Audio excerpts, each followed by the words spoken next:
Will the Disaster Recovery, International Affairs, and Planning Committee come to order? The time is now 1:35. If everyone can please silence their cell phones or other noise-making devices, that will help our cause.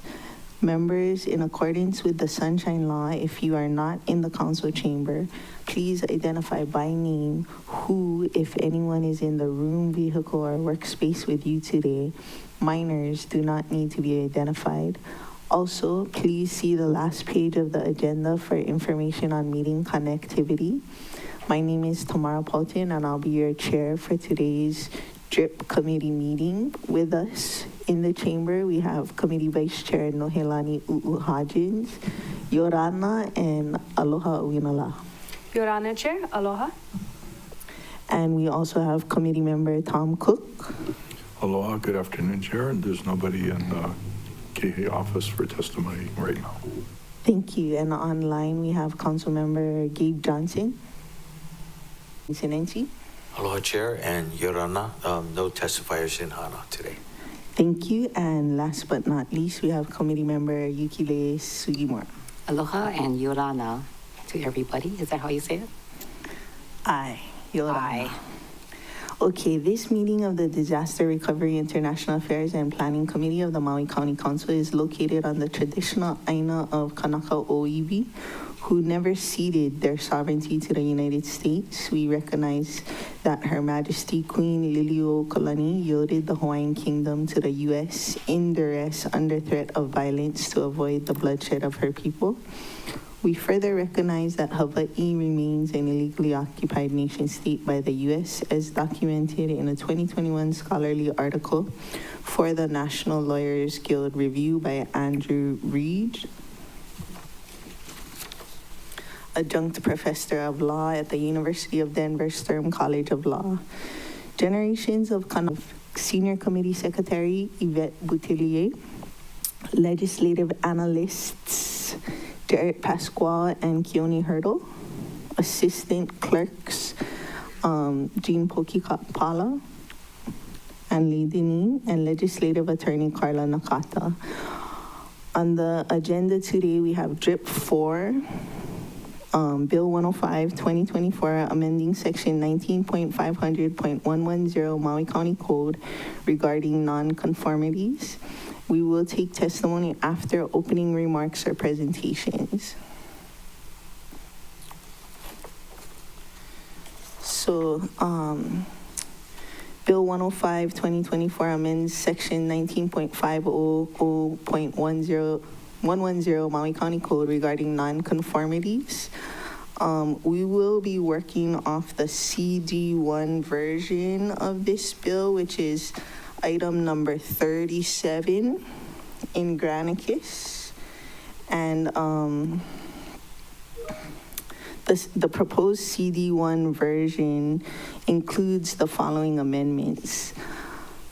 One, it allows the new provisions relating to the repair and reconstruction of non-conforming structures damaged, destroyed, or affected by an emergency or disaster and reestablishment of non-conforming uses to also apply if the mayor proclaims a local state of emergency.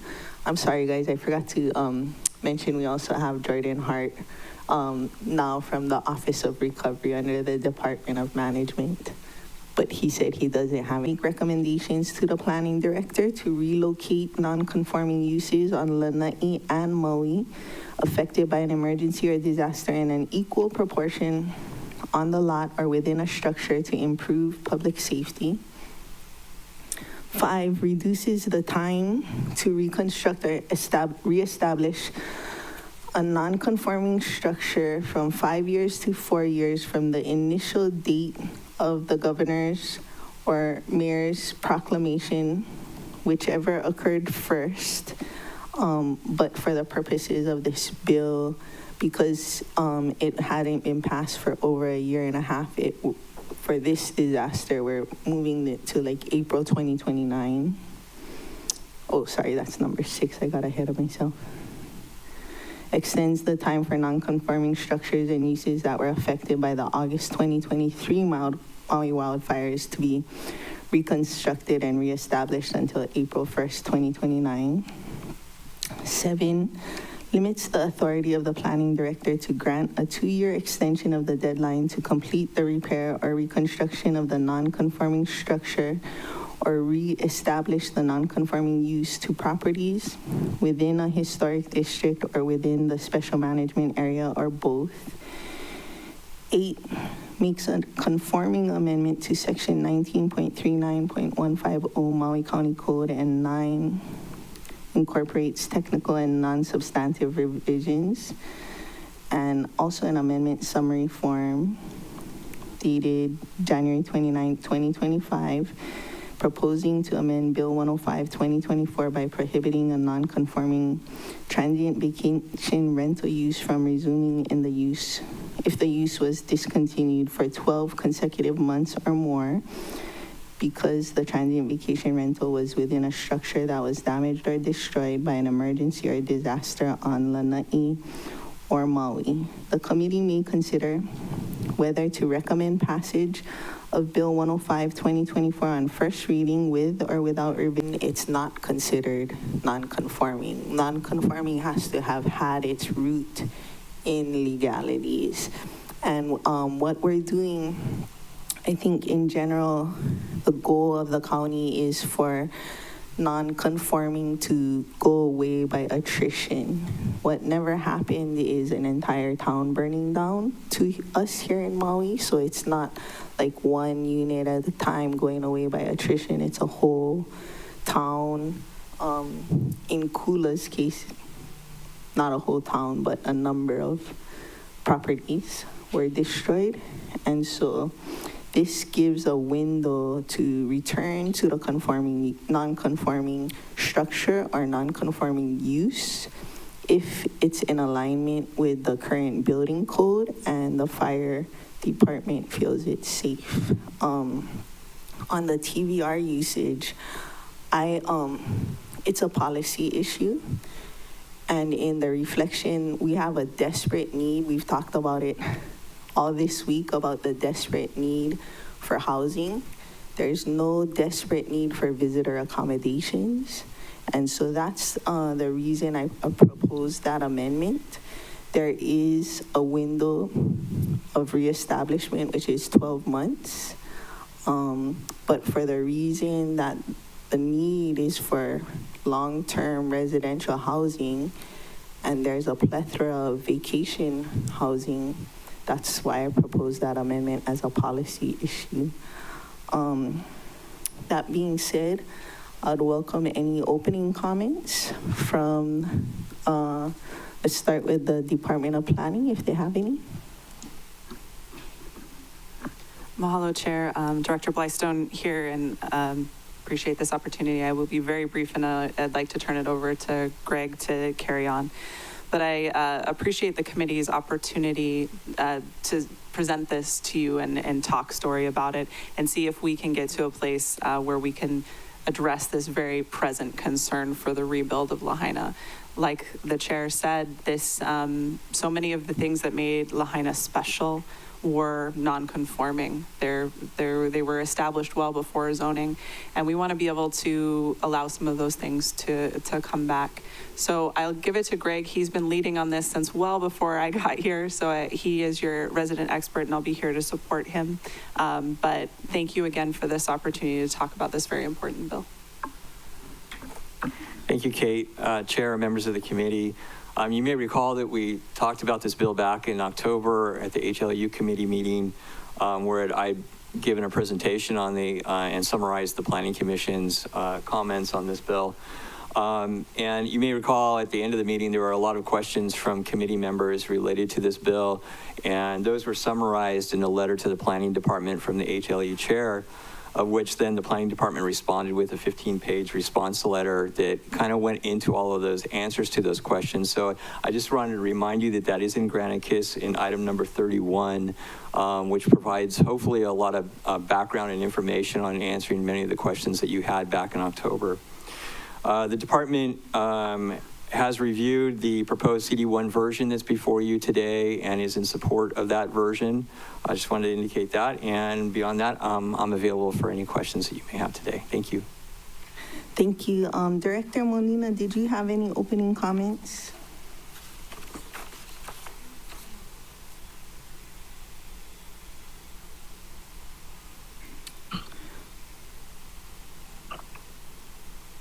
Hi, good afternoon. Good afternoon.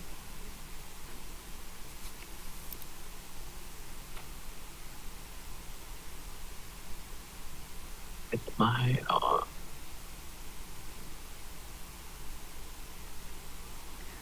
we did have a comment on the proposed CD1 draft, or two comments, I guess. In the ASF item number 2, it talks about amendments relating or that affect the building titles 816 and flood ordinances, but I couldn't find where that language was placed to make that effect happen. So I just wanted to get clarification on where exactly that language referenced in that item 2 is located. And then for item 3, additional risk, just requesting clarifications on kind of the intent, because the language already requires compliance with Title 16, and then it goes on to say the chief can require compliance with chapters within Title 16. So a bit confused as far as what is the intent of that language. And that's all we had for today. Thank you. Thank you. I'm not sure if it's my legislative analyst or attorney, but I think thank you for flagging those issues, and when we get into the discussion, perhaps we can point you in the right direction. The one to give the fire chief, I think that was to let him to have the final say over setbacks, but we can have that discussion as testimony is finished. But thank you for flagging those concerns on item 2 and 3, or amendment 2 and 3.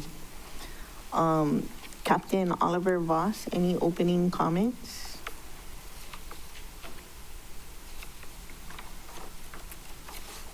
No, Chair, no opening comments at this time, but whatever questions you have for me, I'm here to answer. Thank you so much. We did reach out to the police department. They said they don't have any problems with the bill, so we didn't ask them to come. We reached out to MEMA. MEMA said that he supports the fire department and defers to them. Any opening, before I go to Mr. Hopper for opening comments, I did want to mention that the Department of Management asked to look into if the nonconformity could be, this bill regarding nonconformities could be limited to those affected pre-fire. So in other words, if someone new purchased it, if we would have to allow them to continue nonconformities. And so we did bring this up to Corp Counsel, and they do have some potential legal concerns. So we're not really putting it on the table until they answer us completely. But other than that specific issue, if you can, Deputy Hopper, if you can let us know any opening comments about the CD1 version or the ASF. Thanks, Chair. What we were asked to look into were the 2 ASFs. I would note that item 35 in Granicus is a response that we had written to a question from, I believe it was previous HLU committee, now PSLU committee. So that was regarding the ability, that was sort of more regarding the second ASF, but that's for your reference. So when I address that ASF, I may refer to that a bit. The first ASF, we believe these are policy items for the council to consider. You're essentially deciding if the additional time frame to reestablish a non-conforming use or the additional time frame to rebuild a non-conforming structure is going to be 5 years, as proposed in the original bill sent to Planning Commission, with the director's ability to extend, or under the new bill, 4 years with some limitations on the director's authority to extend. I think those are policy considerations for the council, because under current law, as stated, non-conforming use has to be reestablished within 12 consecutive months. Otherwise, there's no right to continue. And a non-conforming structure, if it is destroyed by any means to an extent of more than 50% of its replacement cost, meaning disaster of any kind, meaning I guess it could potentially mean if the structure is to the point where it has to be replaced, it has to come into compliance with the law in place at the time of that reconstruction.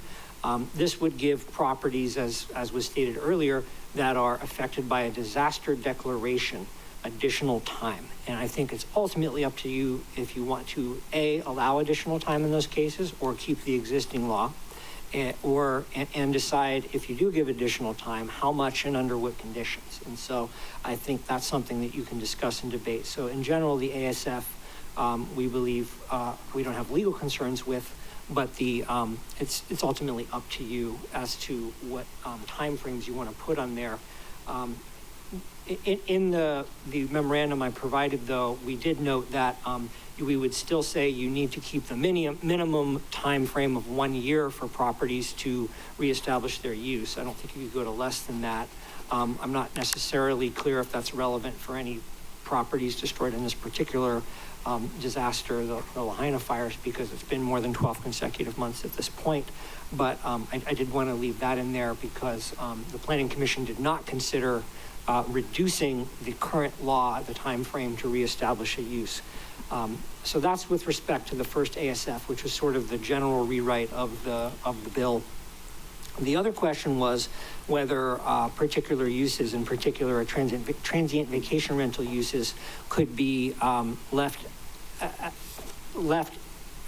essentially covered under the current law, meaning that they would still have to be reestablished within the 12 consecutive month period, and would not be subject, if the council wished, to the additional time frame provided. And I do believe that that is something that you could do, because you could decide to apply or not apply a new time frame with respect to, you can grant this, you could pass this amendment or not pass this amendment. And if there is a reason that you find that there are certain uses that you would like to be covered still under the current law, we did not see a legal issue with that, because that's what the current law is now. You'd simply be excluding them from an amendment rather than changing the time frame. Again, I don't think you could say you have less than 12 consecutive months to establish a non-conforming use, but I do not think it would be mandatory for you to provide extra time as you are considering. So I think that's ultimately up to council.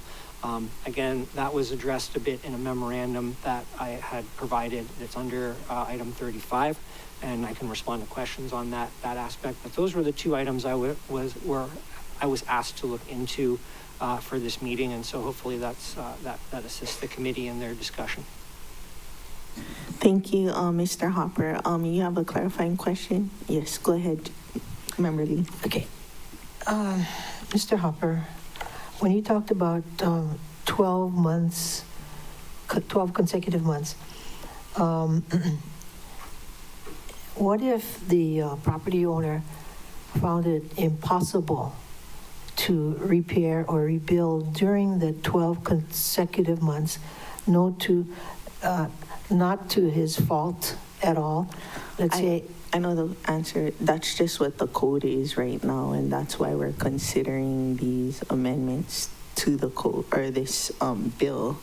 So right now the code allows for discontinuation of non-conforming use if it's stopped for 12 consecutive months.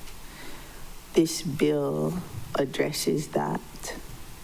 As a policy decision, my ASF says we're not in any shortage of vacation uses, and so the amendment wouldn't allow that for TVR uses.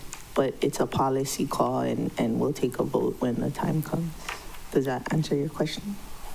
well, it answers your ASF proposal, but I just wondered, in real life, Mr. Popper, if someone was not able to continue whatever use due to no fault of his own, due to external factors such as water wasn't available, sewer wasn't available, does the code cover that, or does it explicitly cover that situation? No, this bill is what would cover it. Like another non-conforming use is churches. Like we changed the zoning for Grace Baptist, but there's many other churches that aren't zoned PQ, like Jodo Mission and probably Wyola, I'm not too sure. And so they haven't continued church use for the past 12 consecutive months. So that's the current code that we're operating under. And this bill is the answer to that situation. Exempting them. Allowing a 4-year window for this disaster from approximately the time that this bill passes, because it's already been a year and a half. So if we made it 5 years, it's less time. But it's for this disaster till April 2029, it gives them that window. If they're in the historic district or the SMA, I recognize there's more regulatory hurdles, like you may need to go through the CRC or the Planning Commission. So in those cases, the amendment allows for a 2-year extension by the director for cause. In areas that aren't in the historic district or the SMA, it's more so ministerial permits. And there is a time factor. I mean, we don't want to necessarily continue non-conformities forever. So it's a window, 4 years, 2 years extension when you have additional regulatory hurdles. And, you know, one of my constituents that I'm dealing with, the reason she would like this to go on faster is because insurance has a time frame, which is way less than the 4 years. So, that's why we made it a window. You know, the previous window was 12 months for uses. The previous for structures is less than 50%, something. So that's what this bill is, the administration's attempt to address a situation that we've never had before, a disaster of this magnitude. And we're not inventing the wheel, because it is based on legislation Santa Rosa adopted after their town burnt down. So it's, you know, on an attrition basis as things stop becoming non-conforming one at a time. That's one thing, and that's what our code was meant to deal with. But when a whole town burns down, this is the administration's proposal, and then we've made working revisions along the way. Okay. Thank you. Sure. And so I think that concludes our opening remarks. We did receive 83 e-comment, and all the previous testimony is also recorded in Granicus under meeting details, number 24, number 25, number 26, number 27.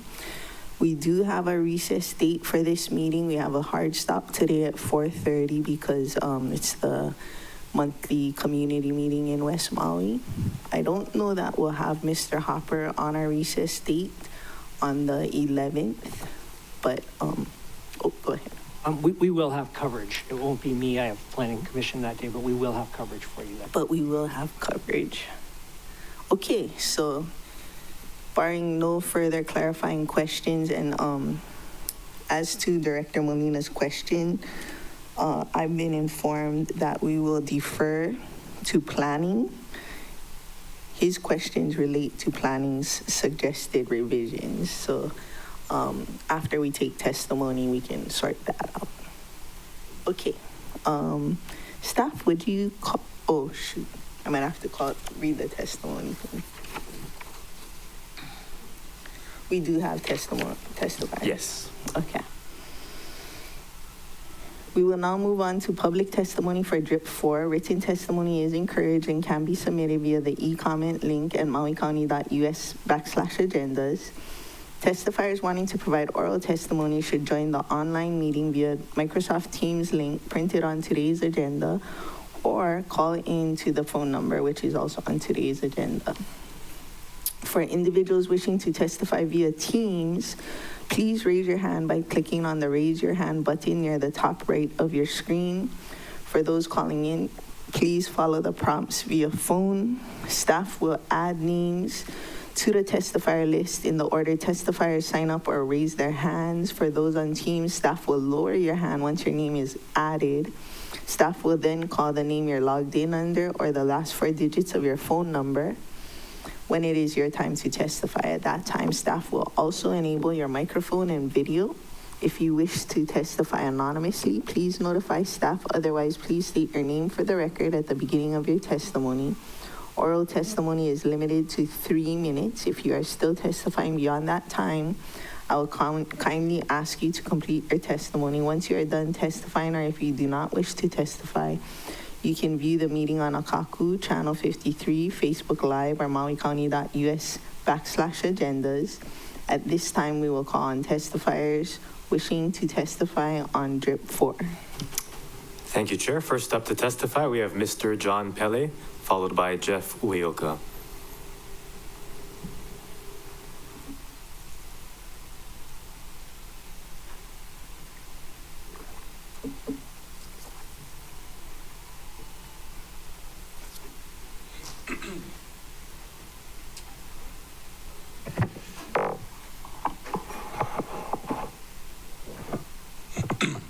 Your Honor, Chair, committee members, it is a pleasure to be here today.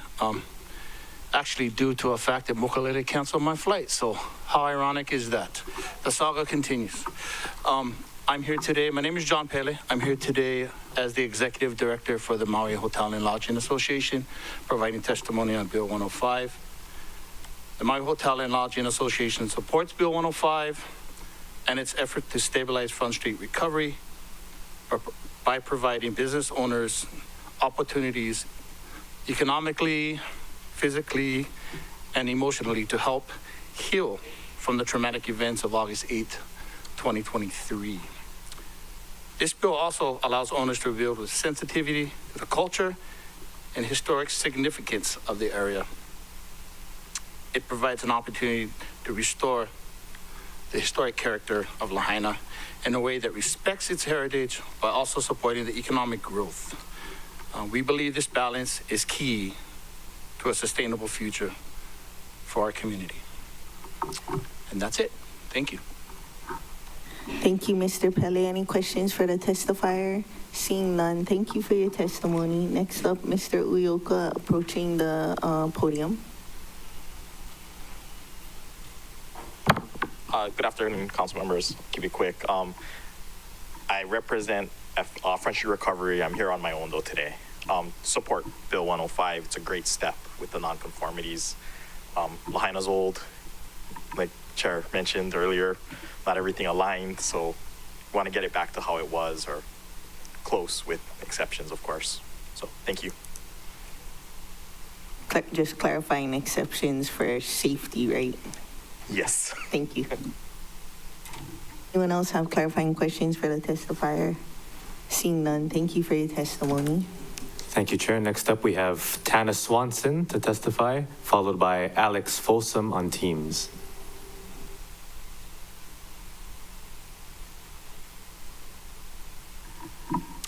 Aloha, and thank you for this opportunity to be here.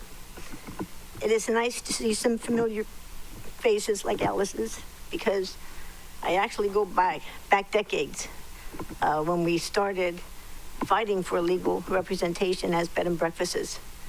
So we have a long history here. I know I'm on a time limit, so I'll make this short. My name is Tana Swanson, and I testified at the October 23rd committee meeting, which I was confused because I thought I would be testifying before that same committee today. And it was regarding my home and business located on Ina Kay Road in Lahaina, a business that has continuously been in operation since 1985. I have come back to testify again as since that meeting, my ability to qualify for the additional financing necessary to rebuild is contingent on my business being able to operate. When COVID hit, the state asked us to shut down for a few weeks, and those weeks turned into months, which then went over a year. By taking out an SBA COVID business loan, I was able to keep the house and all of its employees during that time. As a community, we were all in this together. I never felt threatened that I would lose my business because we had exceeded the 12 months timeline tied to my non-conforming use. And as such, when all the restrictions were finally lifted, business went on as usual except for the additional debt that we had occurred. I guess I took for granted that this would be the same scenario. So when SBA offered an additional business loan after the fire so we could continue to pay our salaries, so that we could continue paying our mortgage on now a property that doesn't exist, I did not hesitate. So now, aside from the mortgage, I have 2 SBA loans given to a business that may be in jeopardy of not being able to operate. At the time of the fire, my business was not only providing my housing, but it was also providing housing for an additional 3 single females, all of us between the ages of 50 and 80. Some who have been housed by us for over the past 15 years. Currently, all 4 of us are in FEMA or GEM assisted housing, which is not guaranteed beyond another 12 months. We are all dependent on the property getting rebuilt and the business continuing so that we can all just go home. I have emailed you each a copy of my business timeline so that you can see that I have worked with the county from the very beginning to distinguish B&Bs from other types of short-term rentals. We are not off-island owners, we are your neighbors. So I'm only asking one thing, is that you would add to the non-conforming verbiage you guys have, to disallow non-conforming transient vacation rental users from resuming if they were discontinued for any reason, except those properties that are owner-occupied or resident-owned. And in this way, I hope the intended purpose of the bill can move forward without penalizing any of the actual fire victims that live on the island. Thank you. Members, questions for the testifier? Seeing Member Sugimura, followed by Member Cook. Thank you very much. So you have been a bed and breakfast since 1985? Did I get that right? The business has been there since 1985. I actually bought an existing business and purchased that in 1988. Okay, so you've been doing this for a while, and because of the wildfire, your property is Completely gone. Completely gone. So you're in the process of you're applying I'm for in permits. process. I actually have plans ready to be submitted. I cannot get the financing now because of this. Not being able to continue a way to repay the loans. Like I said, I already have 2 SBA loans, a mortgage that I'm still paying on, and I need, beyond my insurance proceeds, the additional money to build at today's costs. Okay, and can you again say what your exception is that you would like to add? I would Slowly. just like to add, except those properties that are owner-occupied or resident-owned. Except those properties that are Owner-occupied or or resident-owned. resident-owned. Hopefully, I put a little synopsis in an email to all of you yesterday, so you would have the history of the guest house. Okay. Thank you very much. Thank you. Member Cook. Thank you, Chair. Thank you for your testimony. For clarification, how many guests would you normally have? How long would they stay? Just sort of a little. They stay anywhere from 3 to 7 days. I normally run about 3 guest rooms. You know, you can never get the bookings to back up to each other, so occupancy is, 75, 80%. But it's 3 guest rooms. 3 to 4 guest rooms, depending on if I have staff or whoever living in the house at the same time. And so you live there all the time, or there's? Yes, it's my primary residence. Okay. And did you ever have any complaints from any of the neighbors or anything? None. What was the relationships with the neighborhood before? None. That's the crying shame. That's why I've been able to operate for these last 36 years. Thank you. And just so that you know, the structure itself is conforming. It's all permitted. I have plenty of off-street parking. So it's just the use that I'm targeted on. Thank you very much for your testimony. Thank you.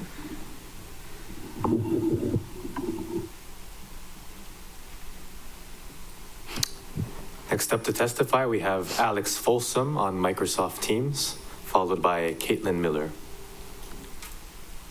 Aloha and mahalo for the opportunity to provide testimony today. We stand by our written comments and are available if you have any questions. Members, any questions for the testifier?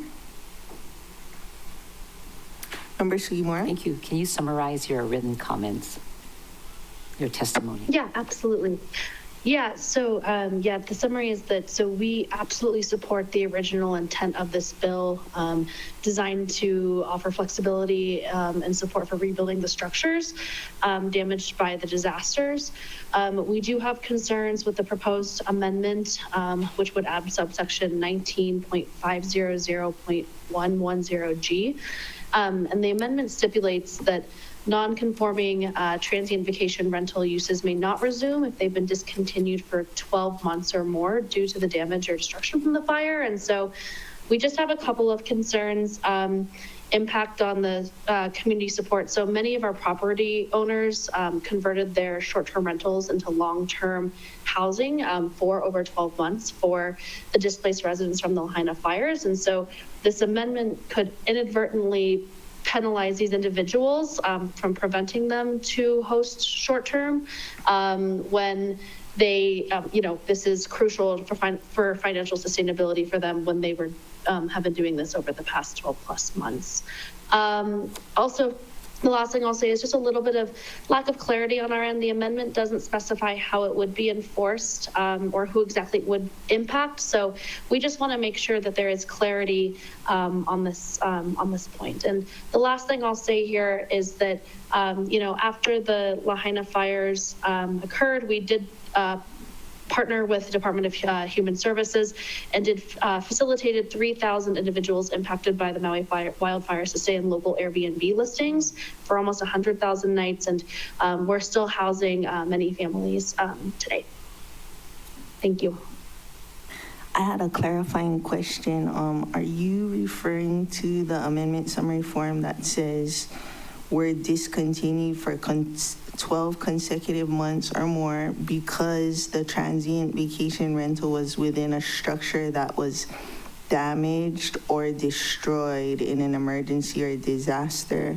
Because it sounded like you were saying that people were living in these structures, so that this amendment doesn't affect it because those structures that you lent out weren't damaged or destroyed if people were living in them. I would have to find the exact language. I think there were 2 portions. So yes, there was that part. And so if folks wanted to rebuild, and I know we've heard from in past hearings of individuals who did rely on the income, but the understanding and the way our team had read the bill is, and maybe that's part of the confusion is does it affect individuals who had their property partially or completely destroyed by the fire, and it only affects those, or does it also affect, is it island-wide? So I think there was only just some damaged confusion. or destroyed. Okay. Okay, so I think we may need to follow up because we just want to clarify. I know there was a line to just make sure that that is clear. And for the ones that are just are destroyed, you know, we do want just to make sure that if folks previously were relying on the income, that they have the opportunity to. But I want to be very, very clear here, though, that we absolutely support the rebuilding process here. We want to make sure that folks are able to get back into homes. And so we do support this bill. Thank you. Any further questions for the testifier? Seeing none, thank you for your testimony. Chair, the last person signed up to testify is Caitlin Miller on Microsoft Teams.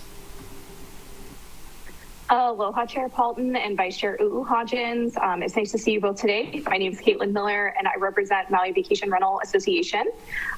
We appreciate the opportunity to speak on Bill 105 in addition to October.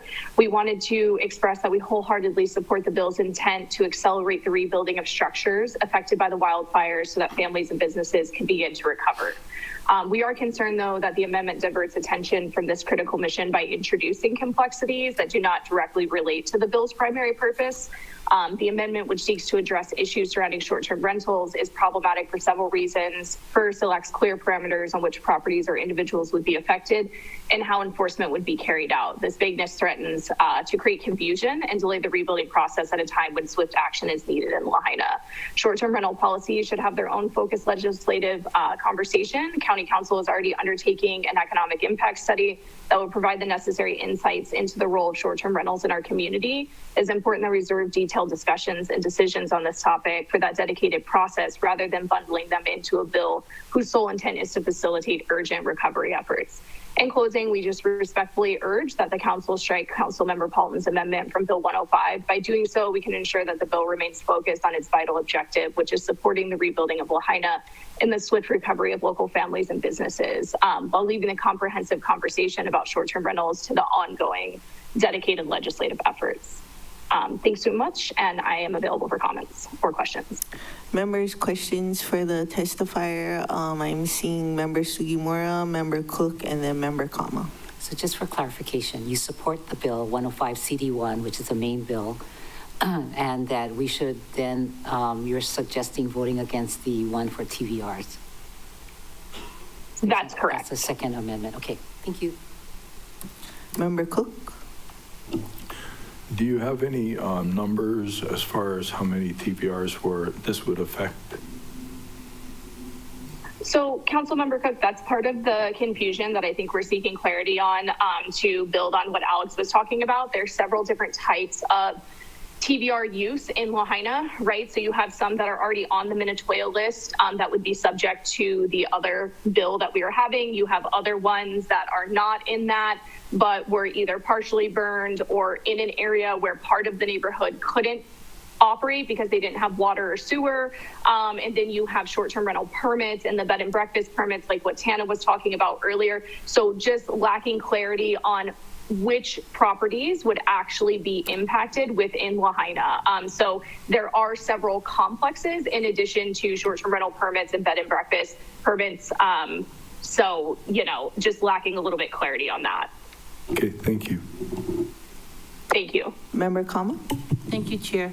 Ms. Miller, do you have your testimony in writing? Did you submit it to us? Okay. I did. I submitted it in October and then again today, and I'm always available if you want to reach out directly as well. But it is submitted written as well. Okay. Thank you so much. Thank you. Thank you. Staff? We also have Kai Nishiki has indicated she wishes to testify on Microsoft Teams.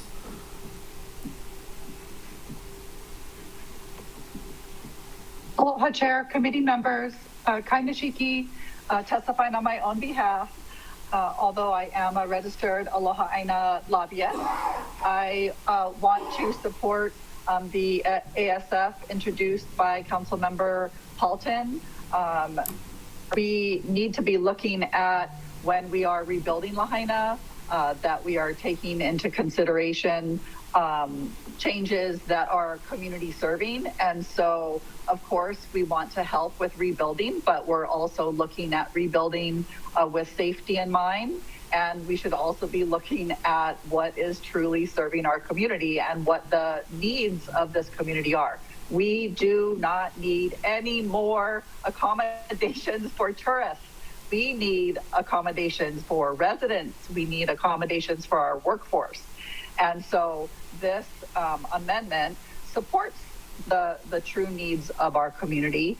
And so absolutely object to any transient vacation rental use being allowed. And so fully support phasing out, and this is a way of phasing out things that we don't really need in our community. Please take this opportunity and support what the community is saying, which is we have enough tourist accommodations.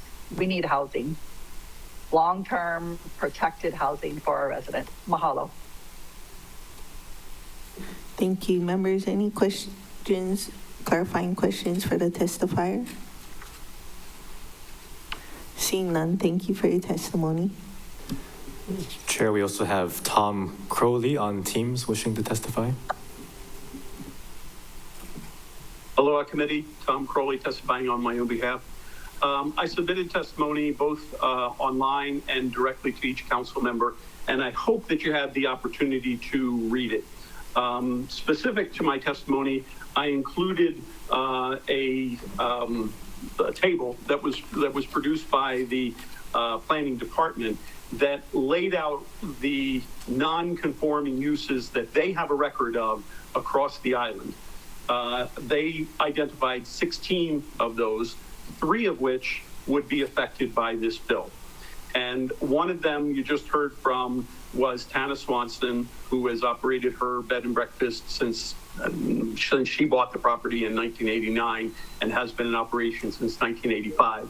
And I just want to quickly say, giving her the opportunity to apply for a bed and breakfast permit in the future does not solve her problem. No one will lend her money based on a premise that maybe I'll get a permit in the future. She has to have this instilled in the property in order for her to get a loan, in order for her to rebuild her property. So that's her issue. Another one that's on the list is the Kula Sandalwoods Inn and Lodge. And it sustained damage from this, and they're having to repair, and they haven't been able to occupy the 6 cottages that they have up there. So again, this is a Native Hawaiian family that owns this property. I would hate to see them lose the ability to continue to operate the Kula Sandalwood Lodge under their non-conforming. There is one other property, and only one other property, that I was able to find in Lahaina that would be affected by this, and it's 375 Front Street. It's an oceanfront luxury home, and I don't know anything about it other than the fact that if it's on this list, it means they were making this use prior to 1989. Now, there are a lot of other short-term rental uses that previously took place in Lahaina, in the business district, in the historic district, like the Frontier, I'm forgetting the name now, but the hotel that was right there on the by the harbor.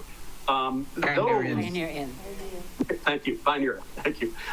Those would not be or should not be affected by this, because when you look up the code that they're under, they are not non-conforming uses. Those uses are allowed to take place.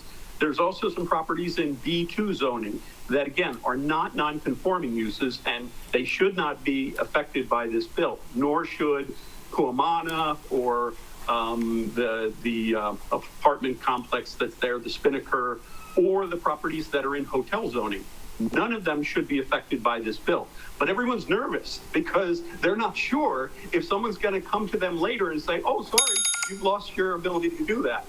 So in short, I don't think that the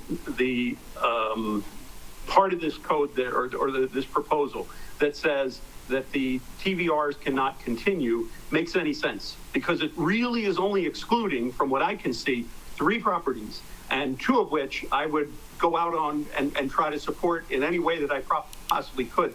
The 3rd one, I don't know them, I don't care, whatever, But for you to put this in there, I think it throws a question mark in for all these other properties that are clearly defined in code as being allowed. And I also hope that you all had the chance to read the response that the chair got from the planning director, the 26 pages, because it answered a lot of questions, including this one. So before you vote on this, I hope that everyone has had the chance to fully digest that information. Thank you for the opportunity to testify. And again, I do support this measure. Please pass this measure, but leave out the no TVR thing because it's just going to hurt a few people and it's going to hurt them badly. Thank you, Chair. Thank you. Members, clarifying questions for the testifier. Member Sinensi.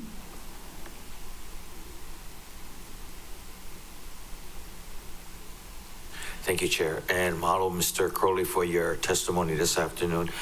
Just for clarification, so these TVR owners, they possibly could rebuild, but not as non-conforming, but for some of these, the loans need to have them be non-conforming? Okay, let me clarify. But based on my research, based on what the county has published as far as what non-conforming TVR uses exist in the entire county, only 3 are in this area, okay? One of them is Tana Swanson, the bed and breakfast. Now, in her particular case, for her to rebuild her property, she needs to get a loan. No one's going to loan her money if she doesn't have the instilled right to start up her bed and breakfast again. They're going to say, where are you going to make your money to pay back this loan? And she says, well, the bed and breakfast. Well, you don't have that instilled right. Well, I'm going to try to apply for a permit in the future. Well, that's not going to help her, okay? They're not going to give her a loan. She's not going to be able to rebuild her house, and she's done. So that's one. The second non-conforming use are the folks up at the Kula Sandalwood Lodge. I don't know what their financial position is, but they would lose the ability, period. They would not be able to restart their business because more than 12 months went by without them using all 6 units as short-term rentals. So I'm concerned for those guys. Now, for all these other TVR, properties that are in Lahaina that were destroyed, they can be rebuilt and they can restart their operations with or without this bill. This bill has nothing to do with them whatsoever because it's clearly in code that says if you're in the B2 zoning district and you started your vacation rental use prior to a certain date in 2022, then you're allowed to make that use, and it specifically says you're allowed to reconstruct, meaning if your thing gets knocked down or if you decide to just knock it down yourself, you can rebuild it and still maintain that use. So there should be no question at all about the ability for the Pioneer Inn and I think it's called the Plantation B&B and a few others that are there in downtown Lahaina, that they would not be affected by this bill, but throwing in this part about accept TVR use could draw that into question. So that's why I'm saying don't include that, please. Okay, thank you. Thank you, Chair. Thank you. I did have a clarifying question. You mentioned the Sandalwood Lodge in Kula that they had 6 cottages that were damaged. Do you know what type of damage it was? I truly don't. I know that some of them were left undamaged. I spoke to the owner and she said because of their neighbors putting water on them, they were able to save some of them. But some of them were damaged beyond, use and are in the reconstruction process. So I know that some of them, they may have had some rental in the meantime, but not all of them were damaged to the point of not being able to be used. So some of them were used within the consecutive 12 months after the fire? That is what I understand. I understand that they housed some workers or some people who were displaced for a period of time during that 12 months. So that might be a hope for them, but I got to be specific because the code talks about the structure. So are they going to say, well, you can use that structure because you housed somebody in it, but you can't use this structure because you didn't? I don't know. I would hate for them to lose the ability to use all what they had before. Thank you. Seeing no further questions, staff, is there any more testifiers? Chair, that's all the individuals signed up to testify. We can do last call. If there's anyone in the audience or on Teams who would like to testify, please come up to the mic and begin your testimony or use the raise your hand function on Teams and staff will unmute you. I'll provide a brief countdown. 3, 2, 1. Seeing none, Chair, no one has indicated that they wish to testify. Thank you, members. Any objections with closing public testimony and accepting all written testimony into the record? No objections. Okay. At this time, if I could start off with planning, responding to Director Molina's concerns on item 2 and 3. From what we understand, that they relate to planning department's suggested revisions. So if there's no objection, can we start there? Excuse me, Chair. Oh, yes. Apologies for the interruption, but on the agenda where the proposed CD1 version is described under paragraph 2, I believe Director Molina's concern is just a result of a typo in the description. So replaces reliance on building code and flood hazard regulations with compliance with Title 16 Maui County Code. So in the bill, the phrase is found at, let's see.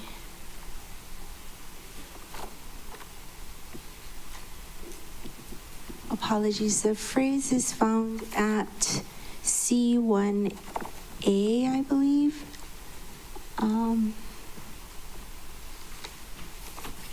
That's on page 2? Yes. So on page 2, C1A, we're replacing the phrase permitted by the building code and flood hazard regulations with the phrase in compliance with Title 16. And so I think Director was correct to point out that it didn't make sense as listed on the agenda, but I believe it's just a typographical error there. This was a revision requested by planning, but I think it was just inadvertently mischaracterized on the agenda.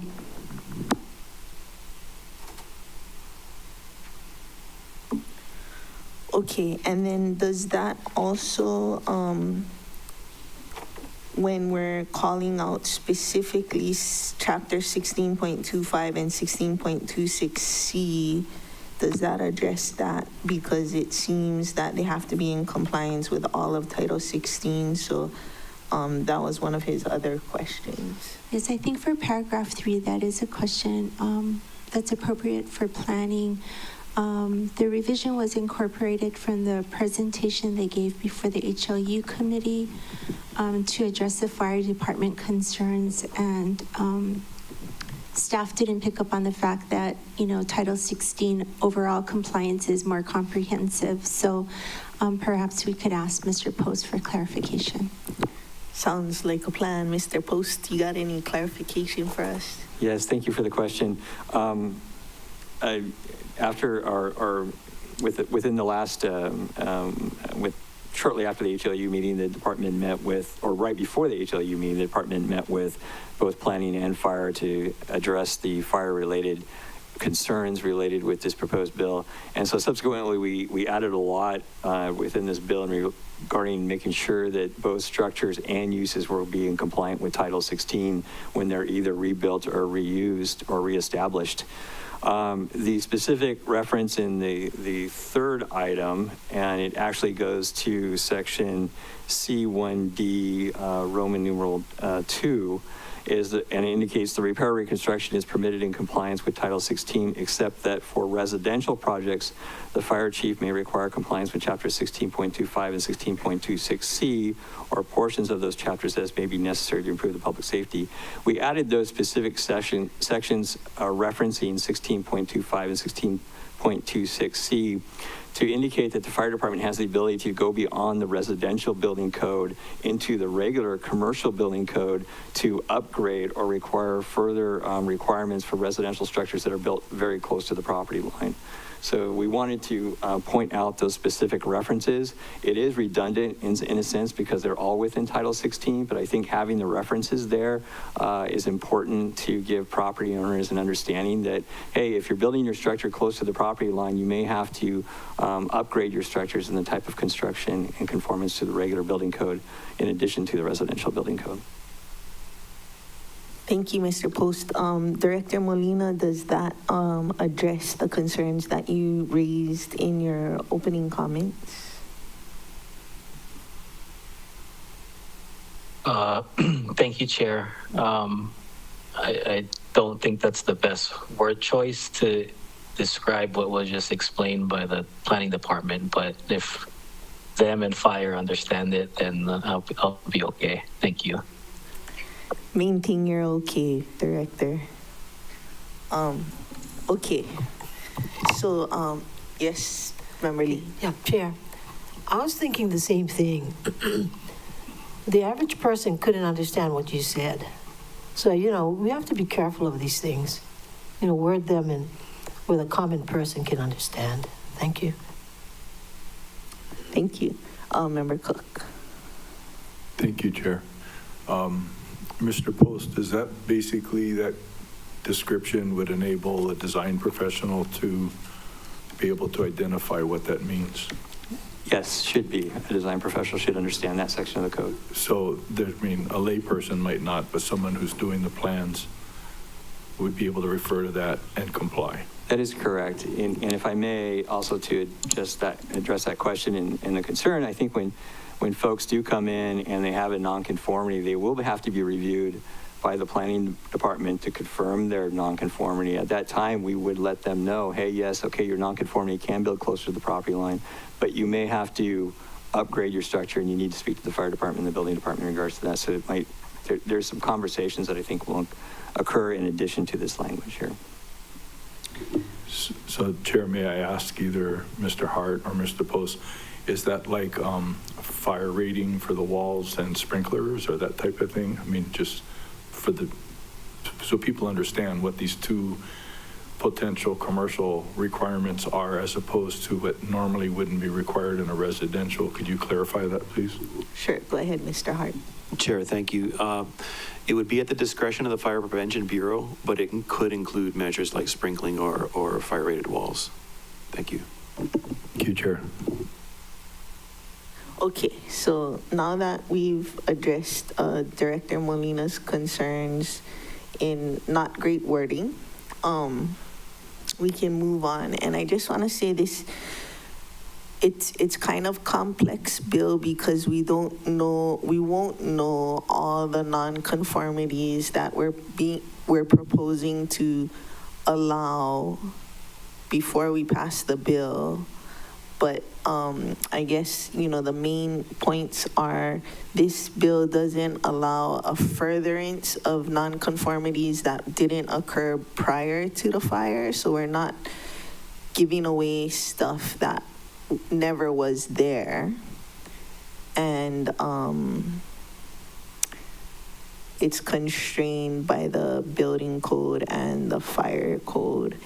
And there was a question of if the compliance with Title 16 increases the nonconformity, there may be in some instances it could be worked around, but we won't know the full scope of that either.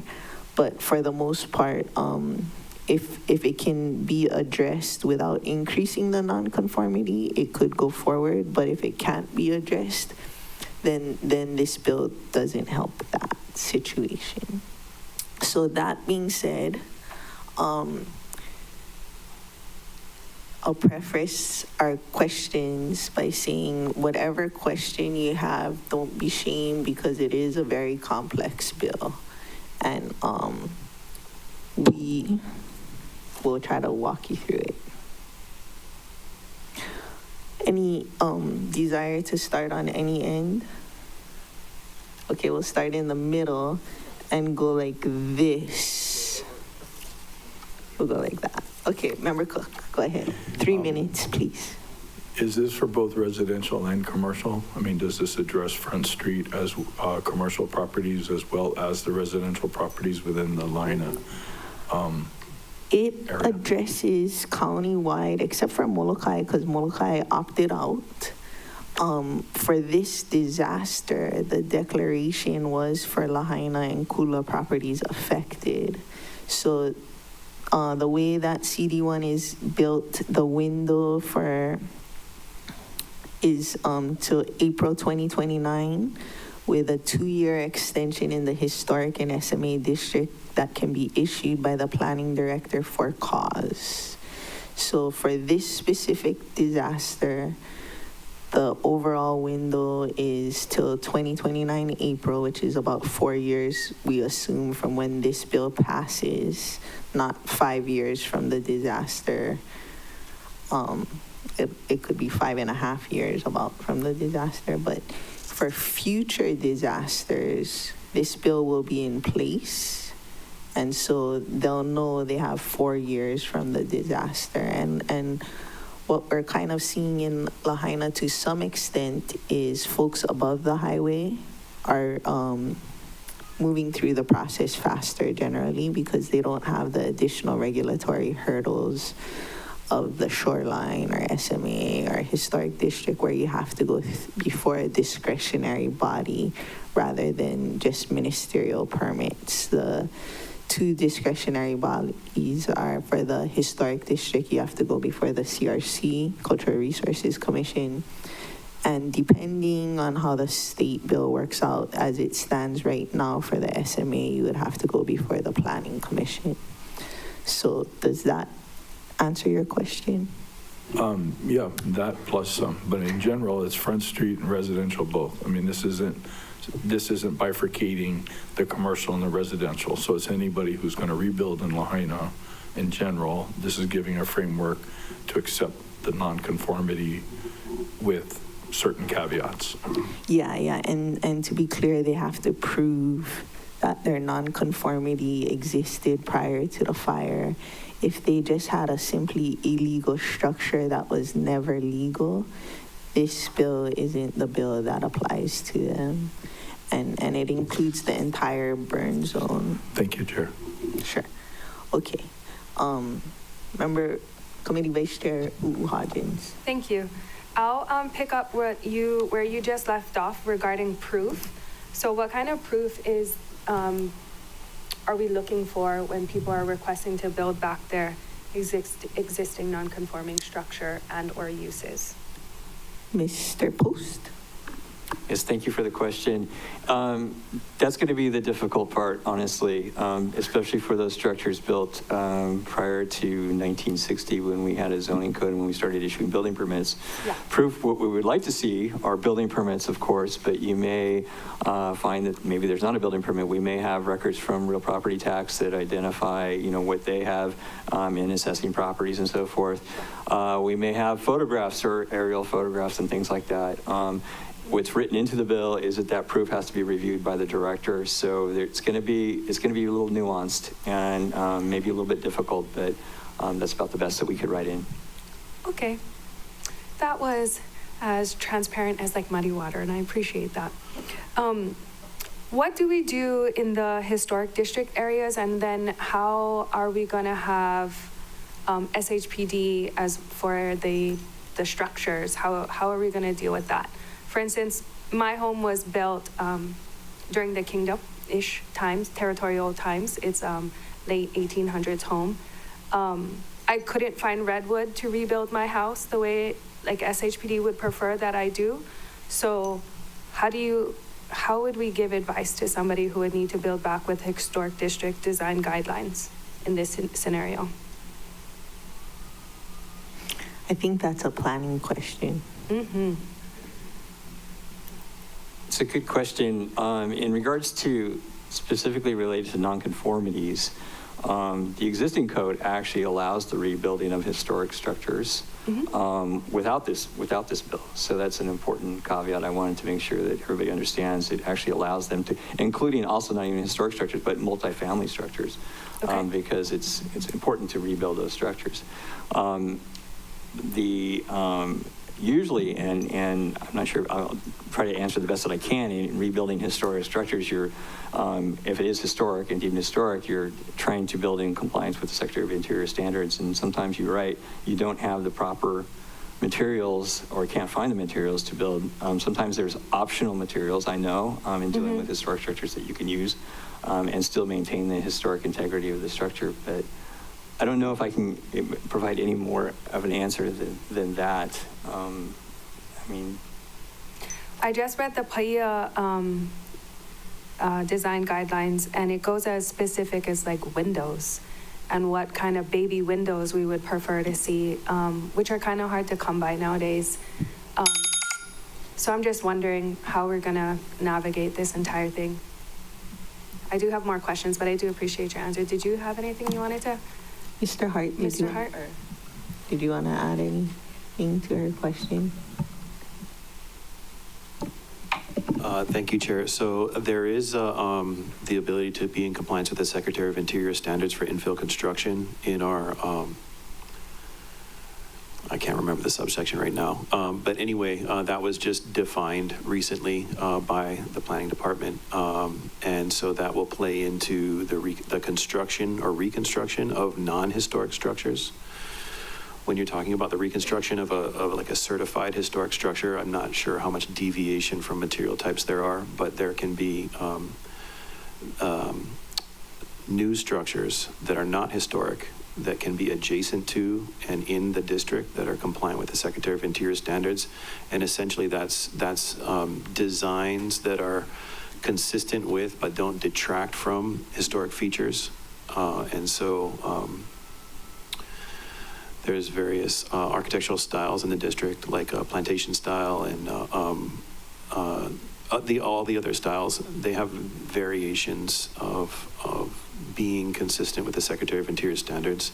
And so I think that will allow the flexibility for people to use contemporary materials and reasonable design criteria without needing to try to reconstruct a fully, the architectural style book for Lahaina has these diagrams of buildings that are, essentially historic structures. That wouldn't be necessary under our existing 1952 section that allows for Secretary of Interior standard compliance construction.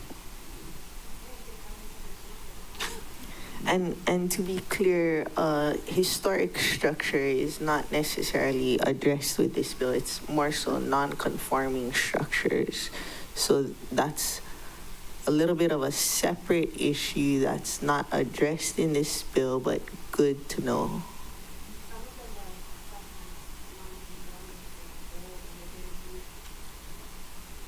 Sorry, I forgot. Some of the older structures are non-conforming because they don't meet current buildings code standards. So the use might not have been non-conforming, but the way the structure was built is technically non-conforming with today's chapter or Title 16. Yeah, and I think Lahaina Restoration Foundation has 8 structures that they're trying to shore and build, and then there's that Spring House one.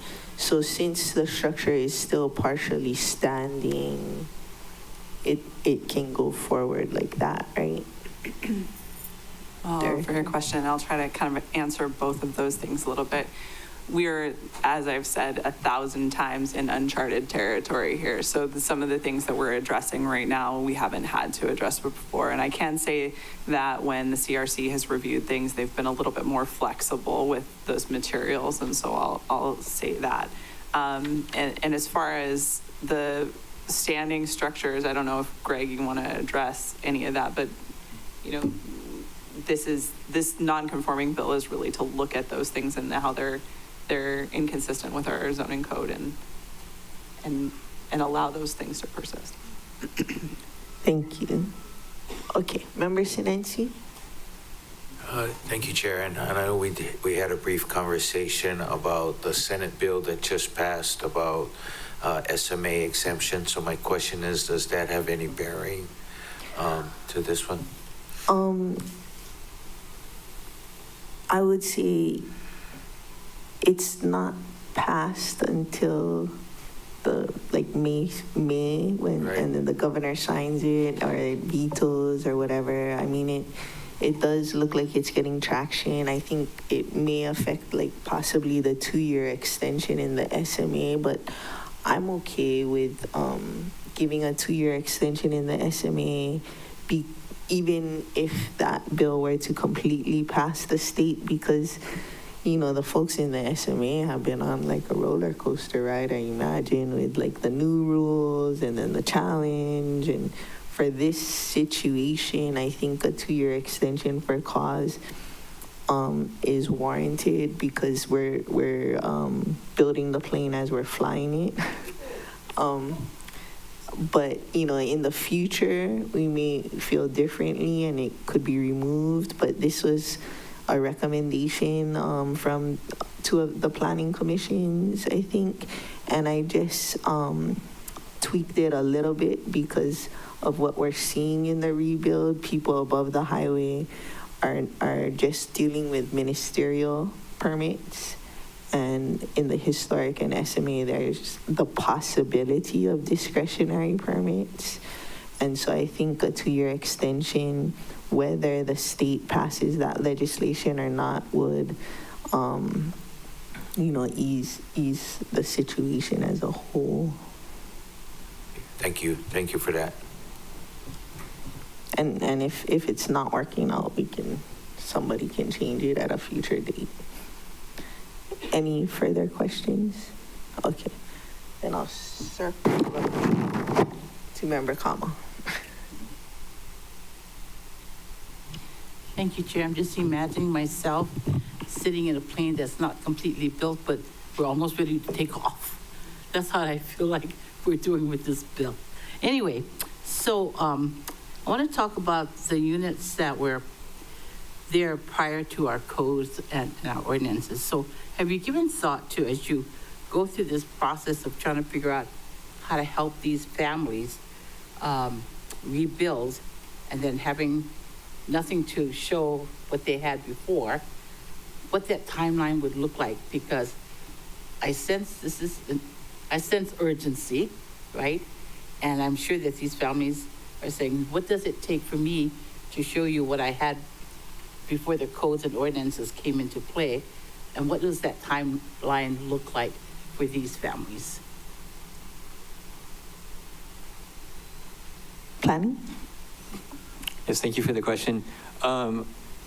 I think an important aspect of this bill, what the planning department intends to do if this bill is passed, is to really publicize this bill and get the word out, both in any meetings that we're having in the Lahaina area, making sure that Four Leaf, our consultant who's doing reviews of building permits, understands this, as well as our staff, releasing any press releases or any other publications or flyers that can help people understand this bill. We really want to get the word out so that folks can understand if they do have a nonconformity or do not comply, they can come to us really quickly and talk about it and show us whatever they have.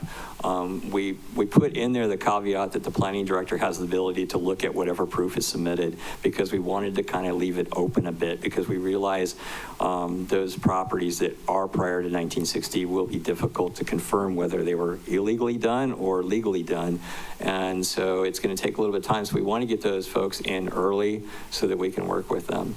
If they don't end up doing that and they submit their plans for permit, they will be caught at that time because they'll be not compliant with the code. So then our staff will be knowledgeable about this code and help them through the process then. So the intent is to get folks through as quick as possible as we can. Do you have a sense of how many units you might be talking about? No, I don't.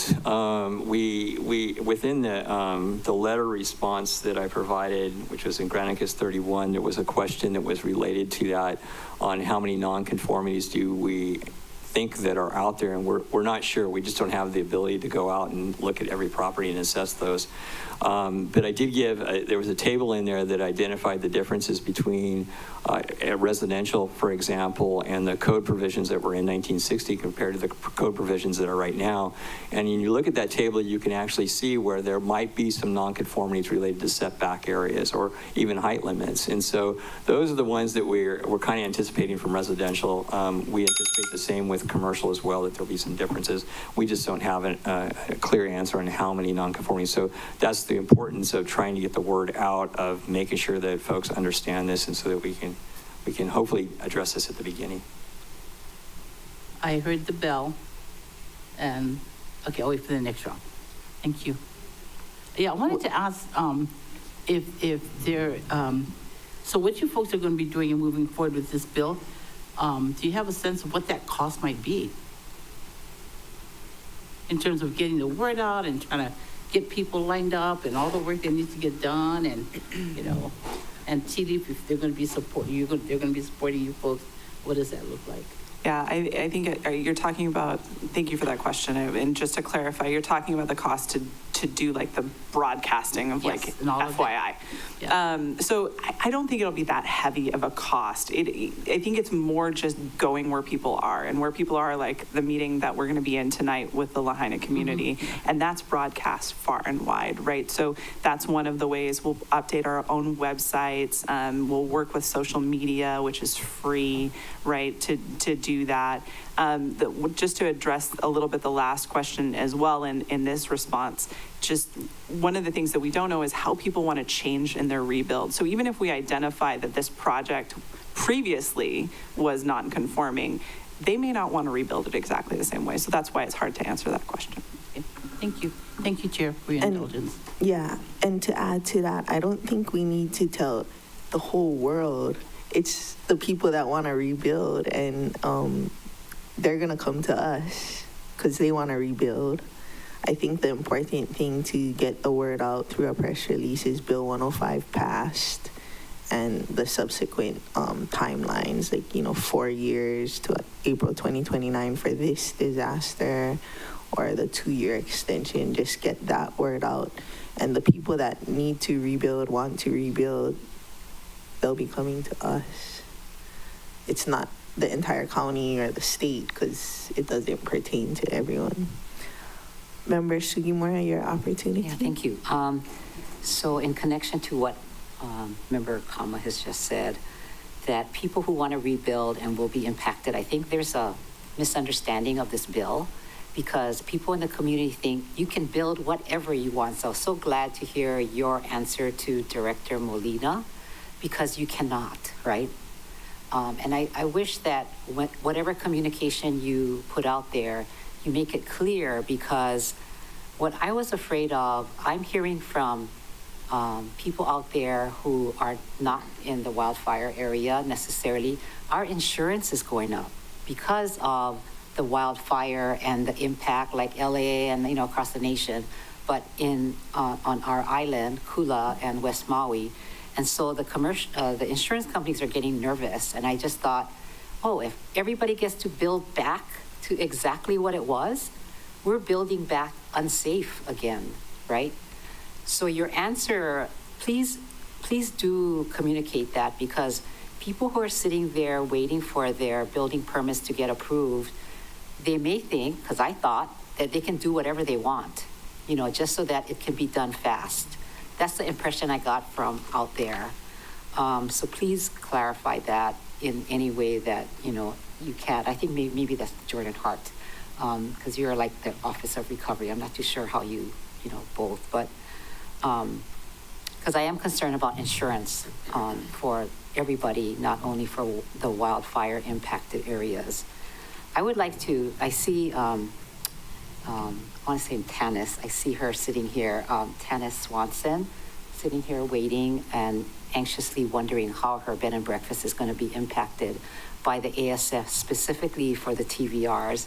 And her recommendation is to include in there, except as those properties that are owner occupied or resident owned. So can planning or Mr. Hart make a statement about that if that could be added, or is that needed, or do we just vote no on that Member amendment? Sugimura, maybe the question would be, does TVR definition affect B&Bs? Would that be a better question?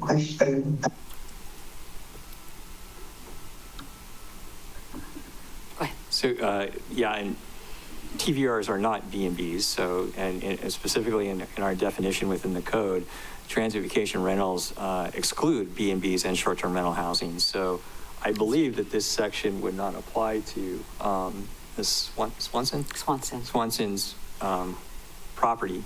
Although Ms. Swanson does have some particular issues, especially if she discontinued the use of her B&B for longer than 12 months.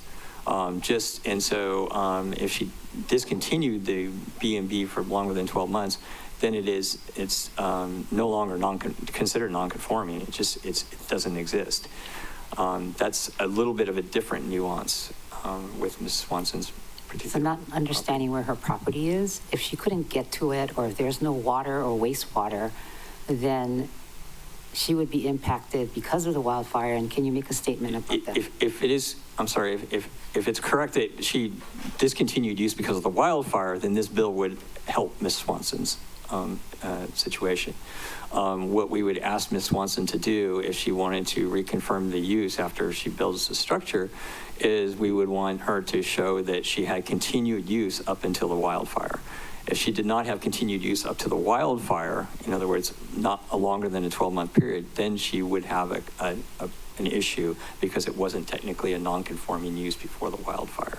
Do you understand what I'm saying? Mm-hmm. Yeah, so that's kind of the issue. So I didn't really hear Ms. Swanson's whether or not she discontinued before the wildfire or was a result of the wildfire, but that makes a difference in how this bill applies to Ms. Swanson. She's sitting in the audience, so she's thumbs up. I will allow it with no objection from the members. No objections.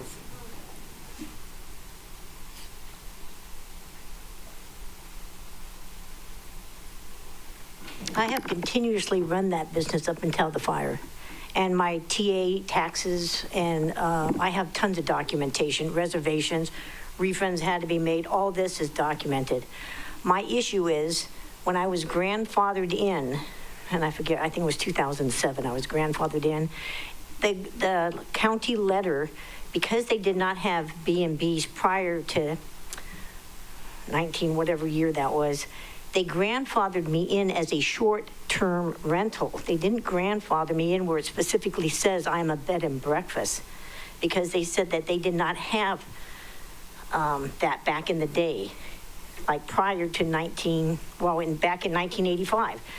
In those days, there wasn't a bed and breakfast, so they couldn't grandfather me in as a bed and breakfast. My issue is, and that's why even though I operated as a B&B for years, when I was grandfathered in, it's listed as I am a short-term rental use. And I think Mr. Post said TVR. Can you repeat what you said, Mr. Post? Sorry. Sure, thank you. The definition of transient vacation rental specifically excludes bed and breakfast and short-term rental housing. So the TVR amendment does not apply. Does that make sense? Does it help her? So she can continue operating, right? Provided that she's legal. I mean, she's grandfathered or. Sorry. Go ahead, Mr. Hopper. I just want to caution, unless the department, I'm not sure if they have, unless the department has actually reviewed the particular case and reviewed this, I don't want there to be a misunderstanding of any facts that are out there that we don't know about. I don't necessarily want that to be a confirmation without actually reviewing a particular situation. So I'm not saying it's not a good idea to know what's out there and what's going to happen, but with what's going back and forth, it sounds like there's some information that's not necessarily known for certain here, and so I just wanted to leave that as a caveat to any sort of general discussion on this. If we need that information, I think the department, it'd be important to get that information if that's going to be part of the legislation, because it sounds like there's a fair amount of fact-specific background here that I don't know if necessarily before the committee. So just that as a general issue, this may happen with a lot of other properties too, but it's kind of difficult to do this without the specificity that you have, just as a note. Okay, thank you. So maybe she needs to make an appointment to talk to you specifically. Thank you very much, Ms. Swanson. And then from the first iteration, when we received the bill from the Planning Commission, it always did state that it still needed to comply with the building code and the fire code. And so it definitely is not that you can build whatever you want. You still, if it was a legal nonconformity prior to the fire, which by definition, nonconformity means it was legal at one time, that could return as long as you don't increase the nonconformity and you comply with the building code and the fire code. Director Molina did say that in some cases, conformity with the building code could increase the nonconformity. And it seems as though the Public Works and Planning Department will need to address those cases individually if, something can be worked out. But we don't know all of those instances where compliance with the building code would result in greater nonconformity. So just wanted to clarify that.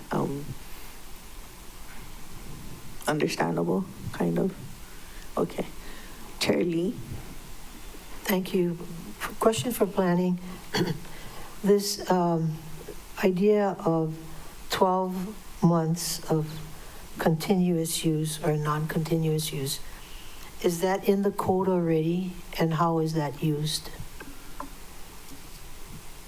Go ahead, Mr. Post, and Member Kama, if you want to turn off Member Sugimura's mic, that'd be helpful. Thank you. Yes, thank you for the question. That is currently in the existing code, that you have to have continued use of 12 months.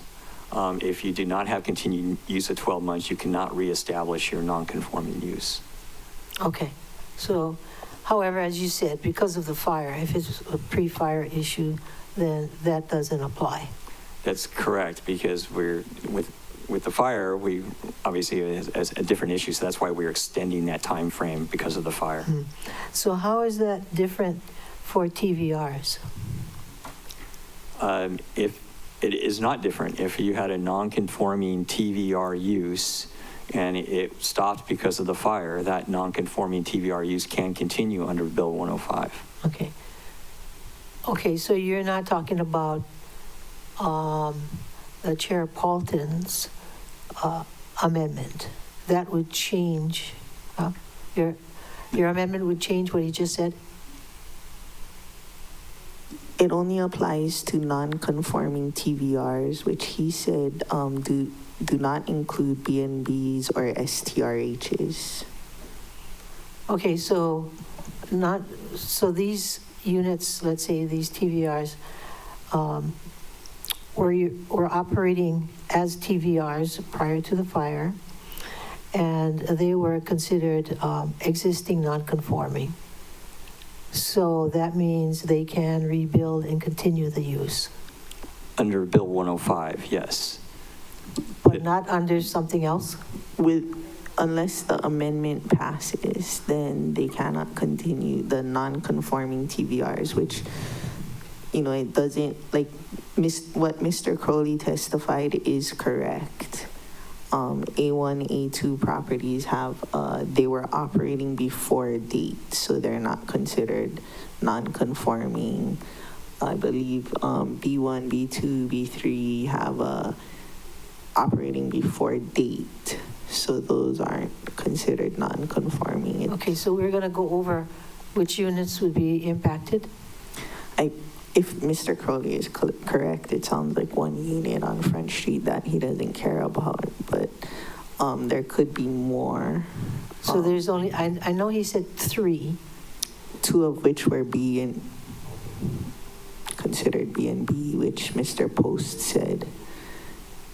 are excluded from the definition of TVR.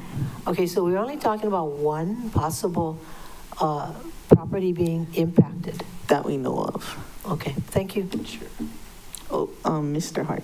Chair, I think that council's comments were pretty on point.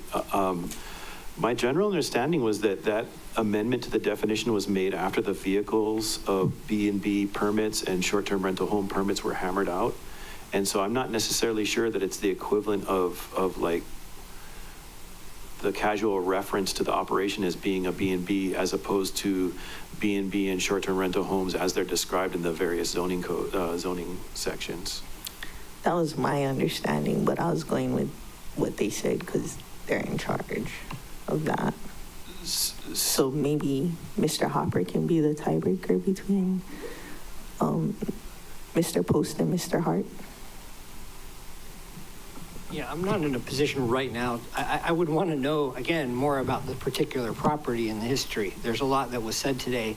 I haven't read any of it. Oh, we're not talking about the particular property, but that TVR as a definition excludes B&B and STRH. Well, I mean, the definition, transient vacation rentals for use in the code says means occupancy of a dwelling or lodging unit by transients for any period of less than 180 days, excluding bed and breakfast homes and short-term rental homes. Okay, well, I can't necessarily do this tiebreaker, and I think at the moment, and let's have this clarified with a discussion, because again, this is very important, and if there's discussion for Mr. Hart and the department, let's get that position clarified and clear. I'm not in a position right now to resolve that at this moment. So. Okay, staff, can we send it in writing that maybe on the 11th someone would be available to clarify that definition of TVR? Before I was kind of corrected, I was under the impression that, like how Jordan Hart was saying, that, TVR excludes B&B and STRH that are permitted, but it would be good to get that clarified at some point. Okay. Again, sorry. Yes, go ahead, Mr. Hopper. Again, when you're writing the exception, you can also provide additional clarity. Okay. If you don't want it to apply in certain cases, you could also put that into the amendment. So maybe we could look at it going forward that way rather than looking at the multiple definitions, if that's feasible. Okay, thank you for that suggestion. Member Johnson, your opportunity.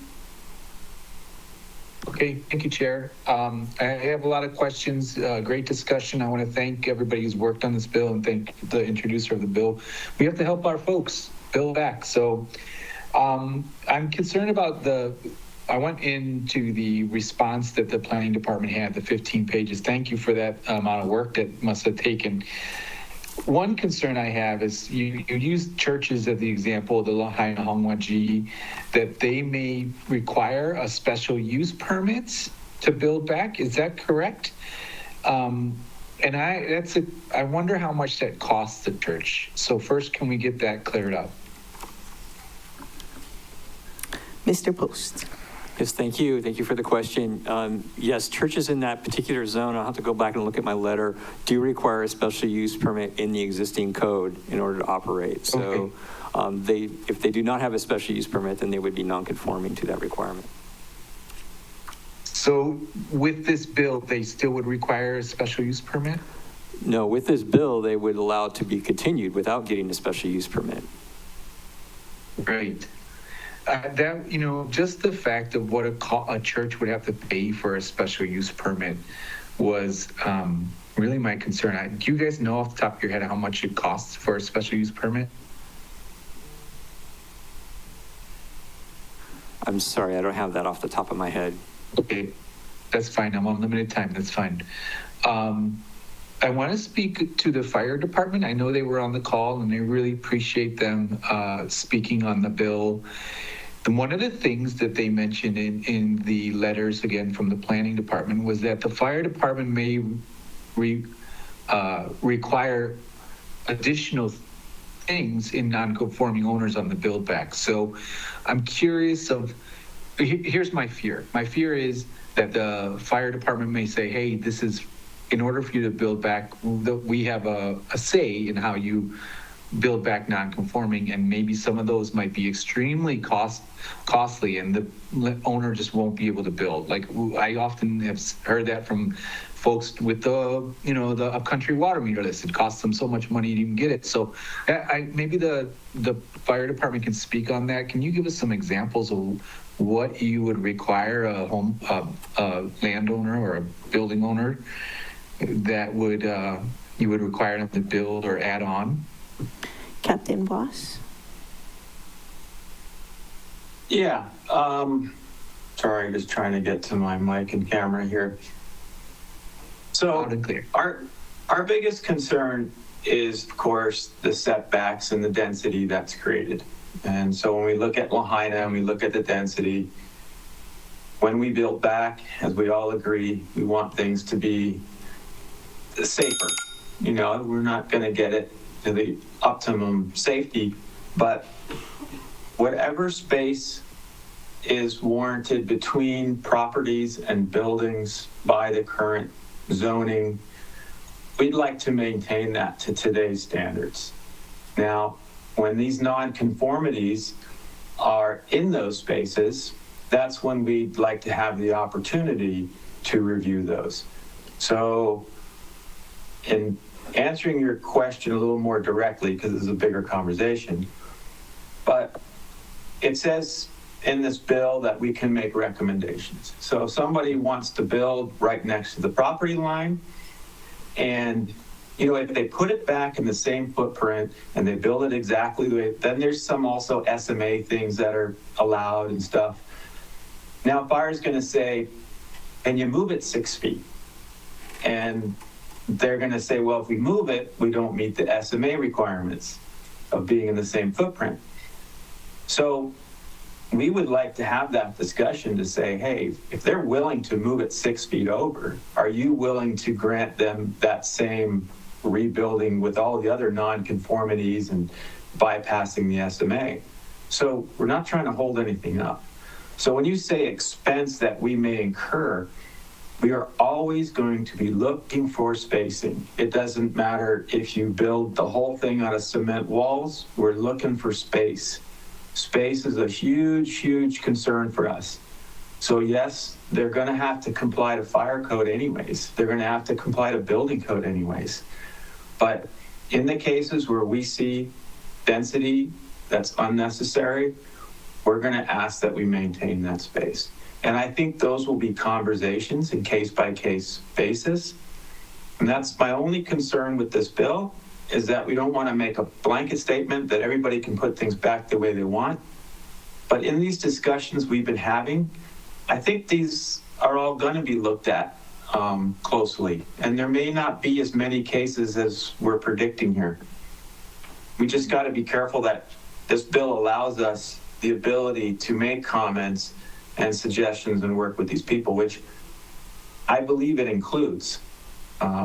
So to build back and meet building code might be expensive for them, but that has nothing to do with this bill because they have to meet fire code anyways. Addressing the nonconformity in most cases would be just as long as they're not impacting access or the potential for access to be improved where needed. And if they're not getting too close to other buildings, then we don't have a huge concern with the other nonconformities. Thank you. Is it Captain Voss? Yes.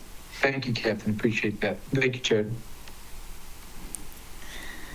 Thank you. And, I don't know if you remember the Grapes Baptist situation. We did a full change in zoning and community plan amendment because they didn't want to rebuild their structure in the same footprint. They wanted to be able to build the church of their dreams. So there may be some cases like that, but if they wanted to build back in their footprint or whatever, then this bill would help them.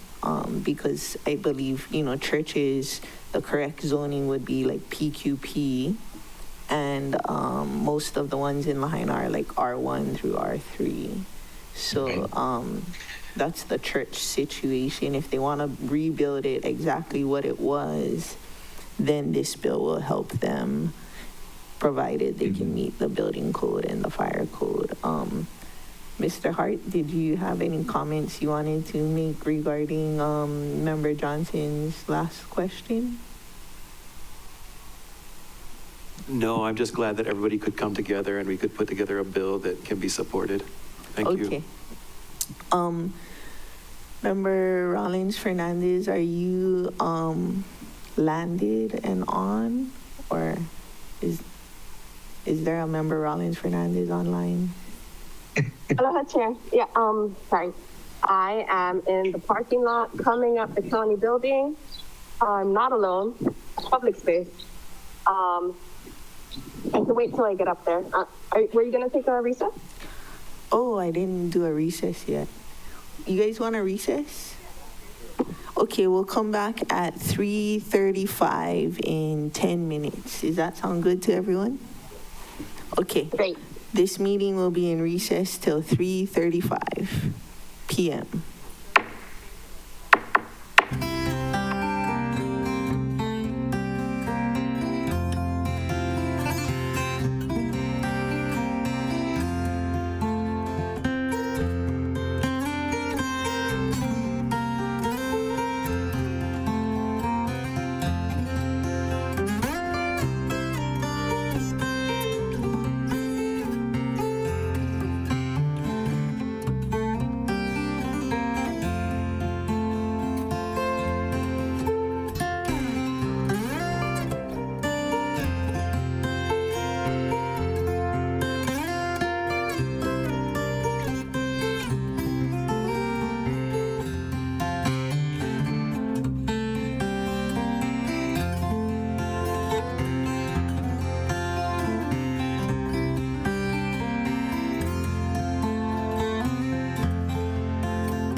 Will the Disaster Recovery, International Affairs, and Planning Committee meeting of February 5th return to order? The time is now 3:40, and we would like to welcome Member Rollins Fernandez to our in-person chambers location at this time. Yorana. Yorana, happy to be here. Glad we made it on time. And we're at your opportunity to ask questions. Mahalo, Chair, for the opportunity to ask questions. I was listening in on the conversation, and it sounds like perhaps, I don't have any additional questions, but it sounds like there was questions about TVR, STRH, and B&Bs. And so if the intention is to try to carve out a space for owner-occupied residents that have the activity of vacation rental, then perhaps we can be more specific in that way. Is that something you would like to pursue? It sounds like others might want to pursue that. Okay. All right. Well, that use and not have it be prohibited through our policy is my suggestion and request, Chair. okay. So we have a recess date till Tuesday. My request would be whoever would like to support that, draft an amendment to the ASF and come with it ready on Tuesday, if possible. I'm not gonna assign it to you guys. You guys are all adults, so Junkin, Poe, or something. Okay. Involved at that time, or how is this going to work during the building permit process?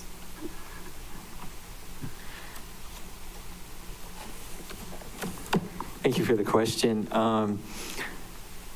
Well, hopefully, with the advance notice we get, we can speak to people up front and kind of clarify these issues before they even actually submit or before they even start drawing plans. That's kind of the intent, so that we can get people aware that if they are doing nonconformities, to making sure, one, they can show proof that and if they have to do additional, any additional building standards to maintain that nonconformity in compliance with Title VI, exactly if there's any additional improvements that need to be made. So we're going to assume that the homeowner is going to come to us before they file, knowing that they have a non-conforming structure or use. I'm hoping that will happen, but if it doesn't, then we will, when they submit their plans initially for plan check, right, then we will catch it at that time, and then we'll have that discussion. Okay. Well, I hope you guys have plenty staff, because that sounds like a very big discussion, because I would assume most people maybe don't realize that they're non-conforming, especially in a town with all these old homes. I guess now, thank you for that, by the way. I have a question for fire. In these cases, when we have... Can you stop her clock real quick? Oh. I just wanted to follow up on her question about the... I imagine the homeowner would form submittal would have a, I'm gonna take advantage of Bill 105 box so that it gets routed correctly. And then there will be some folks that don't know, maybe, and then those will get caught through that way. So that's just throwing it out there. Mahalo, Chair. We'll talk with our partners over at DPW and see how they want to handle this, because we are just a reviewing agency at that point. So DPW would have to kind of amend the MAPS submittal form, and we'd want to talk with them. I don't know if Director Molina wants to speak to that at all. Oh, okay. This is not taking from Member Hodgins. Chair, he's still on the call, but he's muted, and we're not seeing any response from him. Okay, for now, I guess, can you take note of that in writing, and we'll follow up of his preference in the submittal, if the applicant is aware that they'd like to take advantage of Bill 105 because their previous structure was existing non-conforming.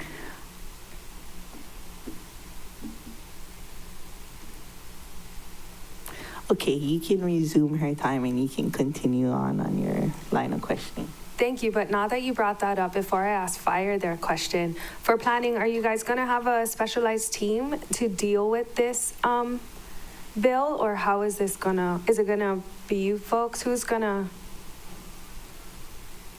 What I'm hoping to prevent is that different plan reviewers might give different answers if it's quite subjective.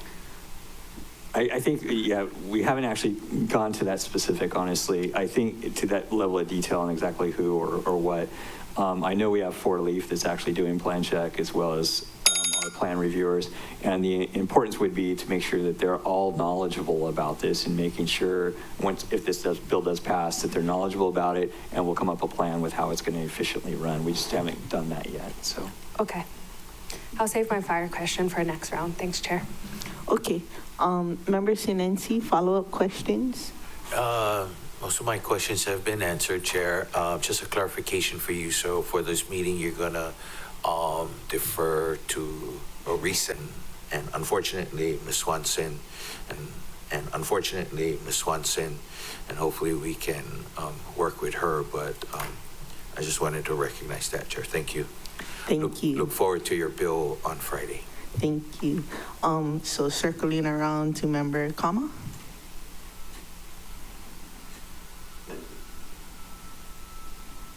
Thank you, Chair.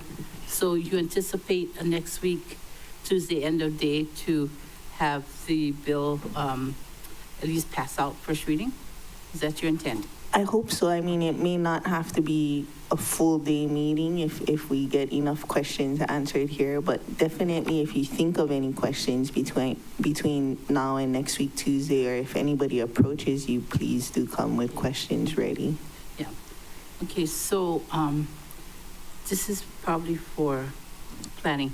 So as you anticipate the amount of work, like I was just thinking about what Member Hutchins was speaking about, that the volumes of people that will probably want to come to you, we don't know what that number is, right? But we can assume a lot of them will come to you, and whether or not you'd have the capacity to handle all of that, and what, and like Chair Bolton said, hurry up, but no need rush. You know what I mean? But it's hurry up, but no need rush, right? But don't make mistakes. Hurry up, but don't make mistakes. That's true. So here we are, we're all in this plane together, that we're building it as we're flying it, right? Okay. But basically, that's what I feel like we're all in, right? But we're all in it together. We're all going live or die together because of this. But, so do you anticipate, like, that when you folks go through this process, that you all are going to be thinking, hurry up, but no rush, but hurry up, but no rush? Hurry up, but no mistakes. But no mistakes, too. Mahalo for your question, Councilmember Kama. I think I want to put it on the record that building the plane while flying it is my least favorite metaphor on the planet. But I will say, we have a very dedicated and diligent staff. And I think everyone has been a little panicked since this happened, that I think everyone thought everyone is going to come in all at once. And we haven't really seen that. There's been trickles through, and I don't think that's because of the non-conforming necessarily, but we're able to manage the load, and we have the ability to be flexible too with potentially bringing on more resources if we get a point where it's like, whoa, this is way too overwhelming. But I do appreciate your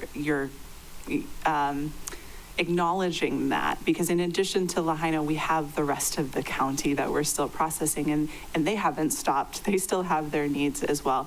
But for now, it's manageable. I think as it gets less manageable, then we'll be able to adjust using some of the other resources we have outside of the department. We still have difficulty hiring people, and that's one of my bigger concerns. Okay. But that division is doing well. Okay.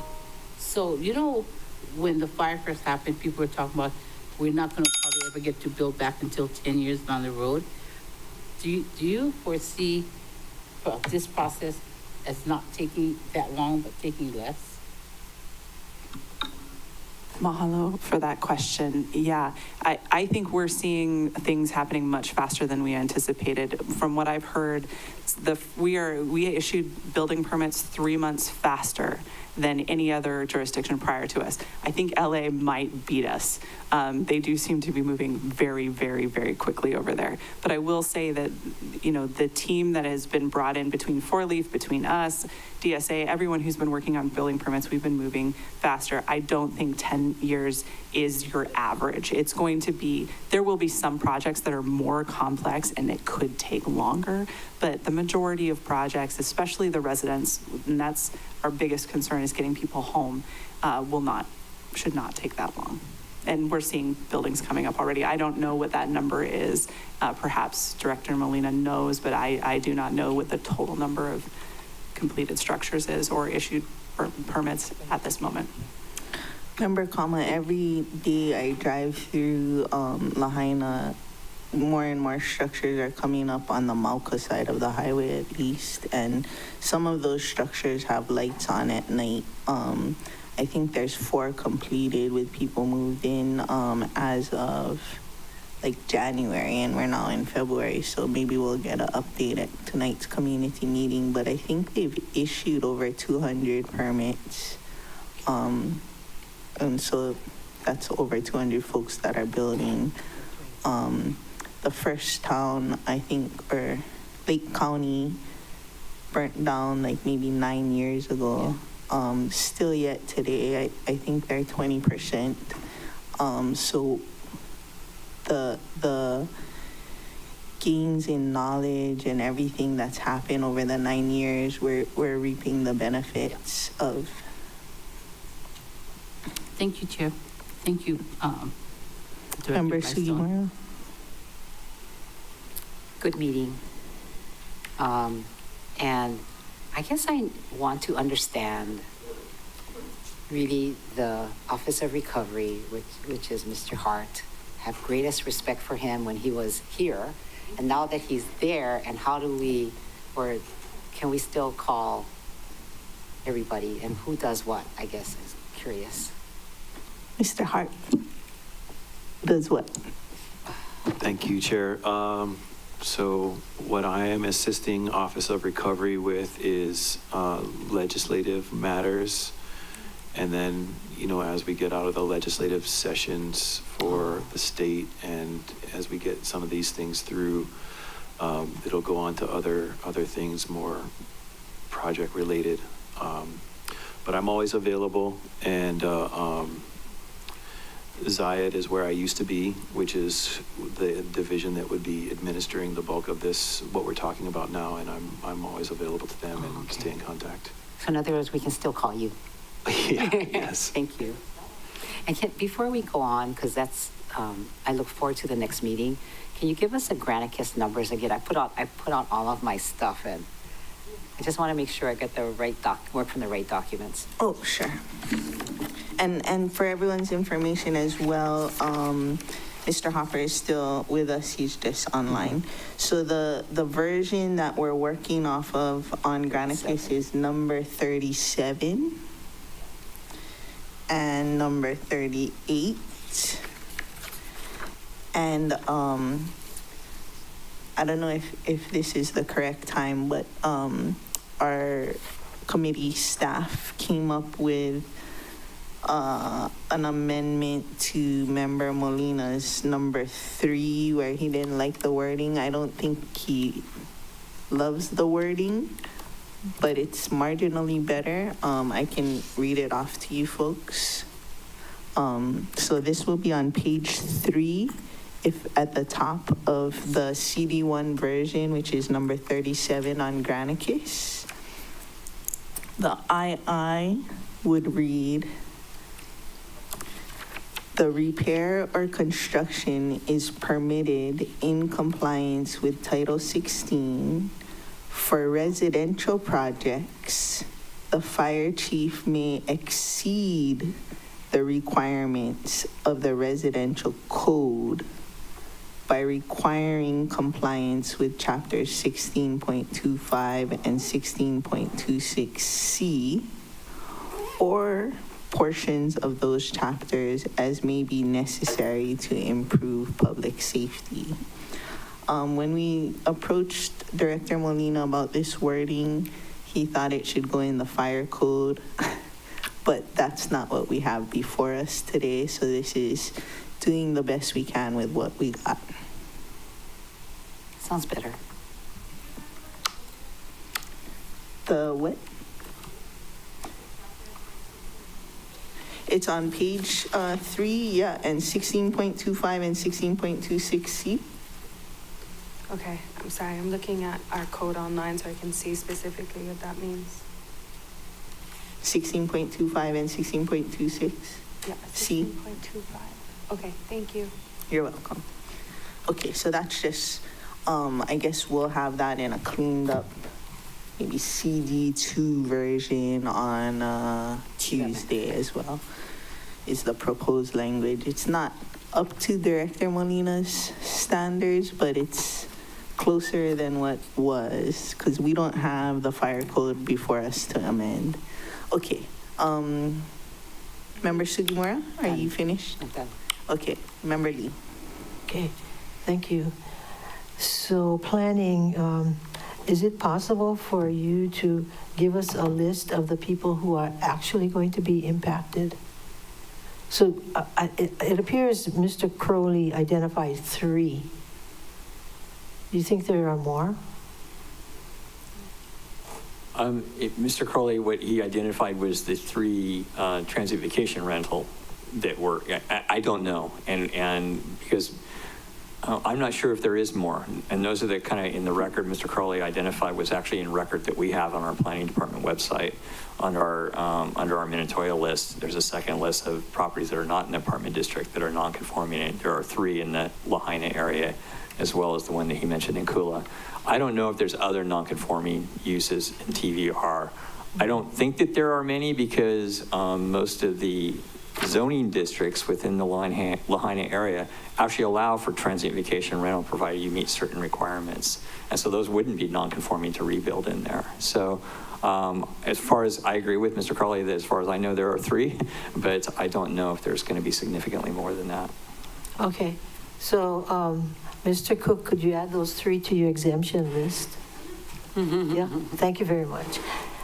So is there planning, can you tell us, is any suggested other changes for when we come back Tuesday?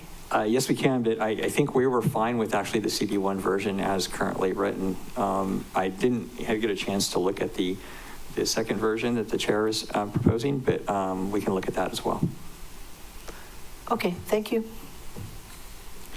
And I misspoke, Mr. Hopper left at 4 p.m. So First Deputy Desjardins is online and will be at our recessed meeting. The property on Front Street that Mr. Crowley referred to, it's not a B&B. It's a short-term vacation rental. Yeah. According to the tax records. Yeah. So, I mean, if you wanted to allow somebody not living on the property not to the way to do it wouldn't be through his ASF, it would be withdrawing my ASF, which I don't really want to do, but that's what I'm... Oh, why don't we discuss that on Tuesday? I'm not tied to that third one, the one on Front Street, but... Yeah, because I thought the intention was to help those with owner-occupied status, not those without owner-occupied status. Okay. Yeah, okay. And we can discuss it more on Tuesday. Okay, member, does that conclude your... Yes. Okay, Member Johnson? Thank you, Chair. Once again, going back through the plannings, sorry, they're cutting grass right outside my window. So I'll ask my question real quick. We can hear you good. If you can hear me. Can't hear you, dog. So if the power lines were underground, how does non-conforming buildings affect that if the setbacks are right on the road, or, you know, there was a question asked in the in the documents. And I wanted to have the department maybe respond a little bit more deeper than that, because they basically said we don't know of any plans of undergrounding power lines. Cool. What would happen if we underground power lines in front of non-conforming buildings? I think that's more of an easement issue rather than a setback issue. Thanks for that clarification. Easement then. Okay. The person, I believe Director Molina, right? Chair, it's, That response, oh, go ahead. Go ahead, Mr. Hart. the question is presuming that the road is going to be widened and that the utilities are not going to be underground in the existing right-of-way. And so that's the complicated factor of like, where would you be talking about, and is there a plan to widen that right-of-way? Okay, so it sounds like Mr. Hart is saying that your question makes certain assumptions that we're not sure of, like that the road would be widened and the utilities wouldn't be put in that right of way. So it's difficult to answer since we don't know the answer to those, if the road is going to be widened and if the utilities where they would be put, if they're in people's setbacks, or if there's easements on people's property, or if it will be put in the existing right-of-way easement. So there's a lot of variables is what I'm hearing that we don't know at this time, and so we couldn't answer without knowing those specifics. Go ahead, Mr. Hart.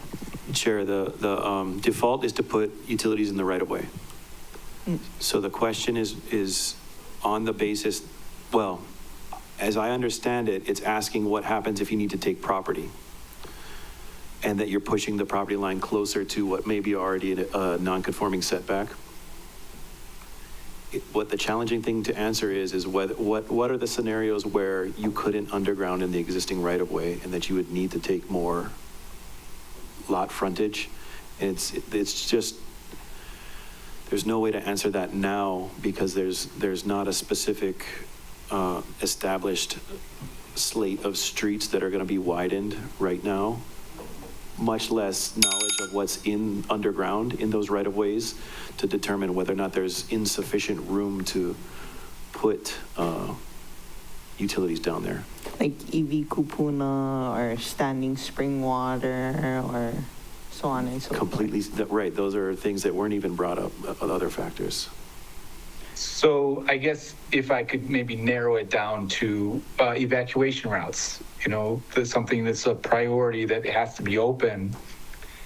Does non-conforming buildings along evacuation routes, we wouldn't have to widen those, or that's what I'm curious. Like that's the, I guess there is a lot of nuance and we won't know it. Building a plane while we're driving is really kind of how I'm feeling it right now.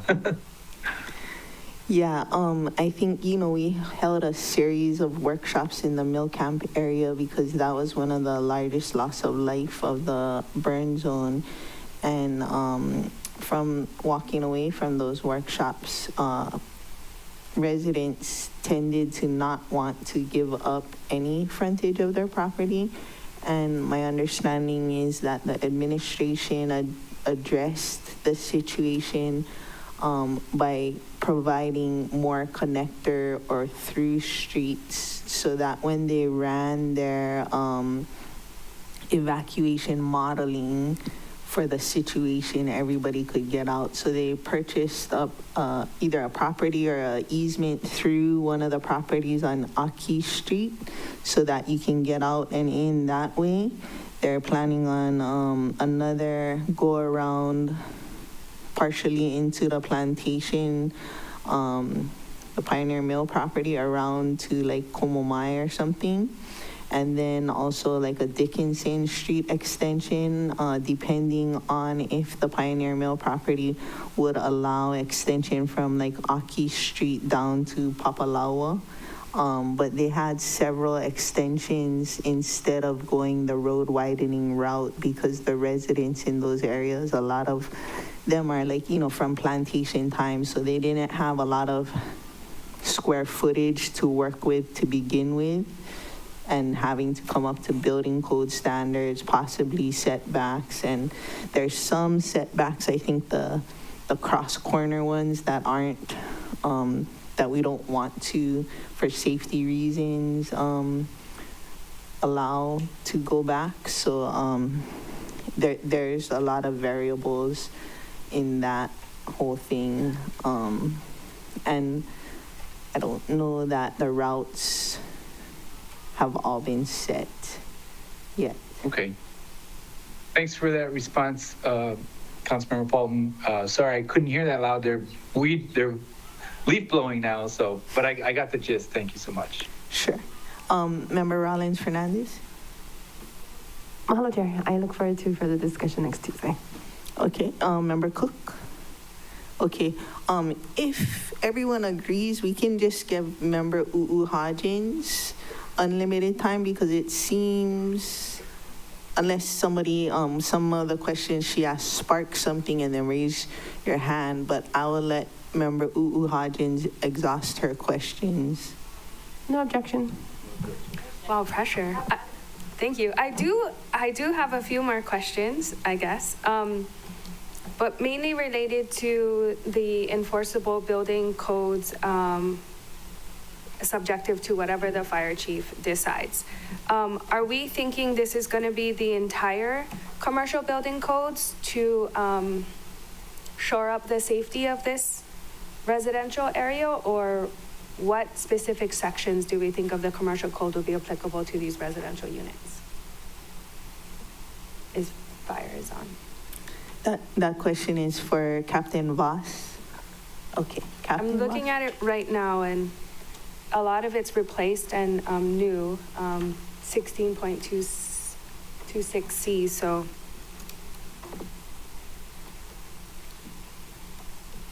So the building code, it's going to be applied regardless. I believe the intent, and Jordan Hart can chime in but what it was is that residential isn't held to the strict fire safety precautions as a commercial would be. Mm-hmm. So the intent was to say, okay, where safety is impacted, could we apply the more strict commercial code to these residences? Mm-hmm. I think that was the intent of it. I do believe we can probably clean up that language. Okay. I would rather push this because we don't want to put building code into the fire code. But what we might want to do is strengthen up the part that says the fire chief, right now it says can make recommendations. I'm not sure what kind of teeth that has. Okay. So maybe it's more like by requirements of the fire chief, additional fire protection measures may need to be met, something like that. And it would be more than likely within our code. For example, if we wanted to put sprinklers in the building, that's within our code already. We don't have to go to the fire or the building code to get it. I'd be happy to work with anybody on cleaning up that language a little bit. If Mr. Hart's still involved or whatever, if it makes it clearer for everybody. Because we're more leaning on something a little stronger than recommendations. And to talk to Mr. Cook's point as well, our concern is if we allow somebody to build back in nonconformity, does that now stop us from being able to improve that road? And if we know for sure we're not going to improve it, then I guess we let it go. But if it's something that we might want to do in the future, maybe not let somebody build in it. And again, this kind of falls by that case by case. So I really appreciate your bringing that up about awareness. So if zoning were to review something and they say, you know what, this meets the nonconformity, we're going to let them build in the setback. I think somewhere along there, they should make fire aware, because we're not necessarily measuring all setbacks for all properties under our normal review. Mm-hmm. And I think we can work this out with the permitting department and how we're going to advise each other later. I don't know if it needs to be clarified in this bill, but there should be a way to communicate that. Thank you for bringing that up. No problem. Mr. Hart, did you want to respond? Sorry, I don't mean to chair it from the floor. Go ahead, Mr. Hart. You can answer our Vice Committee Chair's question. Chair, thank you. With regard to the recommendations from the chief to the Director of Planning, that's relating to expanding a nonconformity to a portion of the lot that previously didn't have a nonconformity. So the reason it's the recommendation there is because the existing code says that you cannot expand a nonconformity into an area that didn't have it already. So you would be doing that now, but because fire is saying there's a health and safety concern to cause that to happen.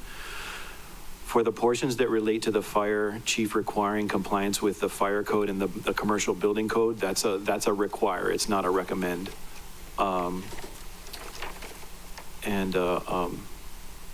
There was another point that you were, Honestly, I forget, okay, but thank you. me too, thank you. This is such a dynamic conversation. There's so many facets to how this is going to be impacted and then how it's going to be implemented, I guess, is also very curious. Public education, and in that, as talking specifically to where the fire department may have some requirements, we could build that up so that at least they know that could be, if you're going to build within the setbacks, you may be asked to sprinkle your home.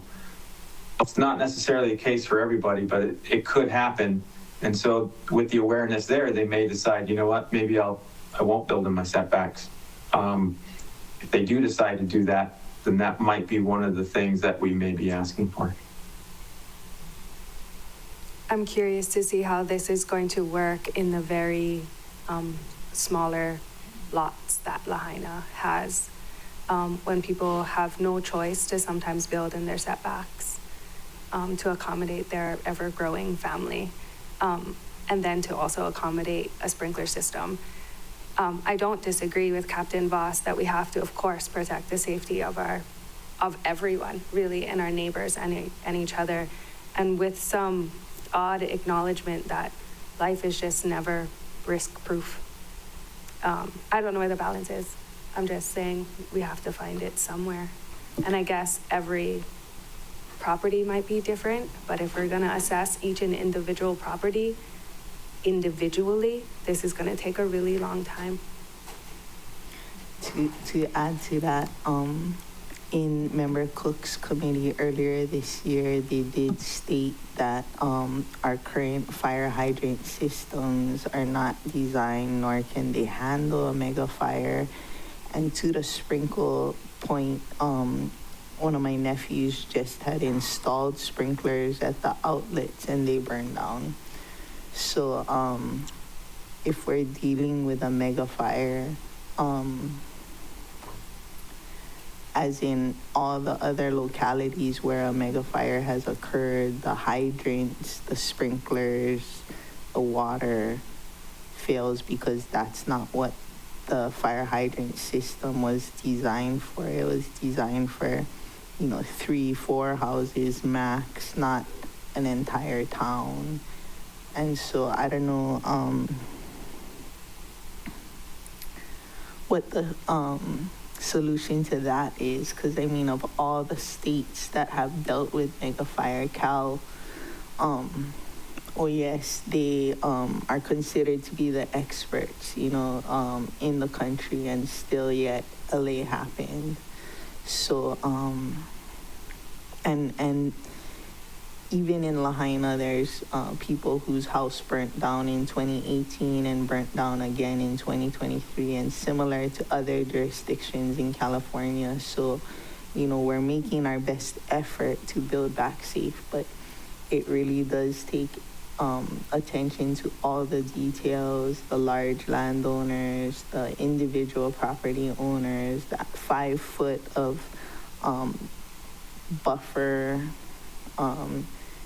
the tree within 5 feet of your house, dead and dying branches, compost, all of it matters. And then there's sometimes it's beyond your control. We talk about even undergrounding power lines, but that doesn't prevent straight up arson, and other things. So, I mean, I think we do the best we can and then do more better. I agree. Oh, Director Blystone? I just want to jump in on this question because we're trying in the planning department to create livable communities. And Lahaina was special. It was precious, and it was special because of, in large part, because of the density. Because as it developed over time, it was a walkable community. And you get that walkability with that density. And so the conversations we've been having with the fire department are about how to do density so that it's safe. And that part of that is building materials as well. And so it's not just everyone gets a sprinkler system because, you know, sprinkler systems are great when you have a fire in your kitchen and it goes whoosh and it's gone, right? That's not exactly what we're, you know, that doesn't solve the problem that we had, like the chair said, about mega fires like this. So I just want the council to know that the fire department and the planning department are working very closely together on this subject, talking about the wildland-urban interface and things. We may be bringing things to you on that subject. We're going to a conference together and we're going to have a hard conversation about these subjects, not just between the fire department and the planning department in Maui, but in Kauai County, in City and County of Honolulu. We're all talking together about how to solve these problems because we recognize this. So I just wanted to pass it along. I can only imagine. That's my point about finding balance is extremely difficult. Life is just never risk-free. But of course, we want to do all the things. During the recess, we were discussing Paia Town, and of course, it's extremely similar to Lahaina. I know Paia Town way better than I know Lahaina, but that almost non-conformity vibe is what made it special. And so it is a weird balance, which is why I said I don't know the balance. Luckily, we can all collectively figure it out. I do have one more question, though, probably for Member Cook's ASF when we come back on Tuesday. Specifically, Mr. Crowley mentioned Kula Sandalwood and how they had several different buildings. 6, I think he said. So what happens when you have maybe 1 or 2 buildings that were impacted, but not all? How are they going to potentially build back, and how do we make their uses conform to today's standards? That's part of the, thank you for the question. That's part of the nuances of the site-specific issues. You know, I agree. It's kind of, and that's why we kind of left it up to the director to determine whether or not the nonconformity existed and can continue. It's going to be difficult in those situations where maybe only partial, maybe they had partial use of the property and maybe not all use of the property. So should we then allow them to, that's continued use? Those are the kind of the things that I think we need to look at. I'm not sure I can give you an answer on the specifics or that specific one. I don't know all the details of that one. But that's those nuances of every site's it will be difficult to make those determinations. I agree with you. But I think, you know, I with the understanding of the context of what we're trying to do here is allow folks to actually rebuild, and that's the context of the whole bill. So I think that will carry on through the planning directors. I can't speak for the planning director, but through her decisions and what's going to happen. You know, we're looking at context of trying to bring people back. So. Thank you. No, I appreciate that. Next week, Tuesday, can I request that we further discuss what kind of proof you guys might be looking for people to provide their burden of proof? I would appreciate that. I guess a little bit more specifics. Go ahead. Mahalo, Chair. I too have planning commission, so I will not be here, but Greg will be here and available, and we can make sure that there's plenty of support for any questions that you have. Thank you. Thank you, Chair. I'm done with my questions for today.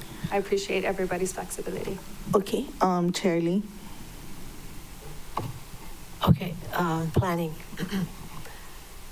All of us are concerned that, you know, we want to move this legislation out as soon as possible. But you see everybody being cautious. But at the same time, you know, we can't have it both ways. So is it possible for us to move this out and putting you on notice that this is subject to change? Because there's no way we can anticipate every single circumstance, you know, in the world. And I agree that we need to give your department, you, the latitude to make all these calls that we could never have anticipated coming up. But we will need assurances from you, though, that you can handle it.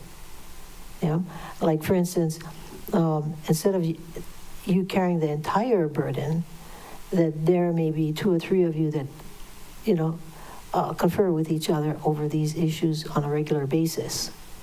Yeah, because like you said, you have planning commission meeting and you have other things to do, so somebody has to keep the ball rolling. Yeah, go ahead. Mahalo. So I'm a planner, which means I never do anything alone, ever. Planning is a team sport, 100%. So if I'm not able to make the call, Anna would be able to make the call, or whoever the deputy is, if things change, we never know. But I will be moving based on recommendations from my staff, and that's often how I move, is if there's they dig into the subject, they dissect it, and then they say, Kate, this is what we think we should do, and I'll ask follow-up questions, and we go. Okay. So we have a well-oiled machine to get stuff moving through. It's when things get a little crazy that we've got issues, but for the most part, we're cooking. Thank you. Mahalo, Chair. Okay, go ahead, Member Sugimura. So I somehow logged myself out of the meeting, but I wanted to just say that people are talking about Kula Sandalwood and questions that come up from Mr. Crowley. And just for clarification, because I've been talking to them a lot, they are impacted by the fire. They're related to Senator Akaka, so they're the Akaka family. I mean, they're like Hawaiian. I want to just throw that in. That's how I first met them. And they do have 6 cottages. That didn't burn. They do have a structure that did burn, which was the house, and they had to, sleep wherever. And they were taking rentals or whatever they're called, So the discussion about how you determine, use and whatever, they were operational all the way up to August the 8th.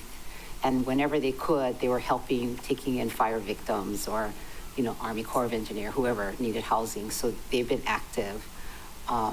So their use they have been, all this time. And so they're very concerned about what this is going to do to them, because they've been operating on a notification from the county that they have this use from, I don't know, I want to say 19 something, whatever it was, but they do have, and so they're non-conforming, but they have this an understanding from the county that they were allowed to, so I just want to put it out there because people are throwing things out, and I don't want people to think, that they were not, operational, because they were, and they were impacted by the fire. They're great community partners, and I don't want them to be impacted and not be able to continue their use because of us having all kind of information. So I guess the point is the existing code addresses that. If the rental cottages weren't destroyed, the existing code says if they discontinue for 12 months, then they no longer qualify as non-conforming. That wasn't anything that was touched. But it's getting to that time, 4:30, so just a reminder, it looks like Member Cook has been designated as the ASF worker for owner-occupied transient vacation rentals. And the language that was suggested by the committee staff, it seemed as though, I don't know, we'll come back with it incorporated into a CD2 version perhaps. But it did kind of sound like Mr. Voss wanted to work with Mr. Hart on prettying it up. Was that true, Captain Voss? About, it's on page 3, letter II.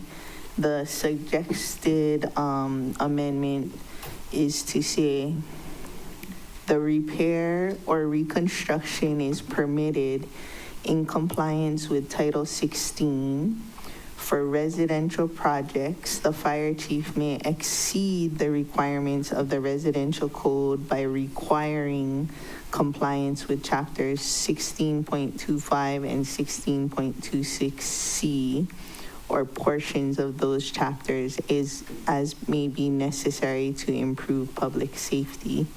Were you okay with that language, Captain Boss?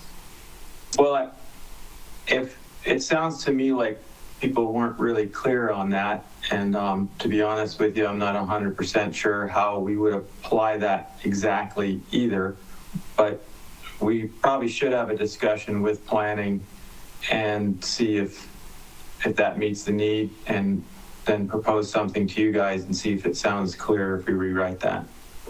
Okay, so my request is that we do that and be ready on Tuesday with whatever it is that you guys propose. Mahalo, Chair. We will work with Captain Boss on this issue. Okay, and I have a Post-it with the existing wording that we're on. Do you want that? Okay, all right. Oh, you have it. I'll keep my Post-it then. So everyone clear on what it is that we're coming back tomorrow? If you have any questions, if you receive questions from the public, come with those ready to go on Tuesday. The intention is to take a vote on Tuesday. Any questions? Okay. So if there's no objections, I will be recessing till next Tuesday at 9 a.m., same place, same link. The time is now 4:33, and this meeting is in recess till Tuesday the 11th, 9 a.m.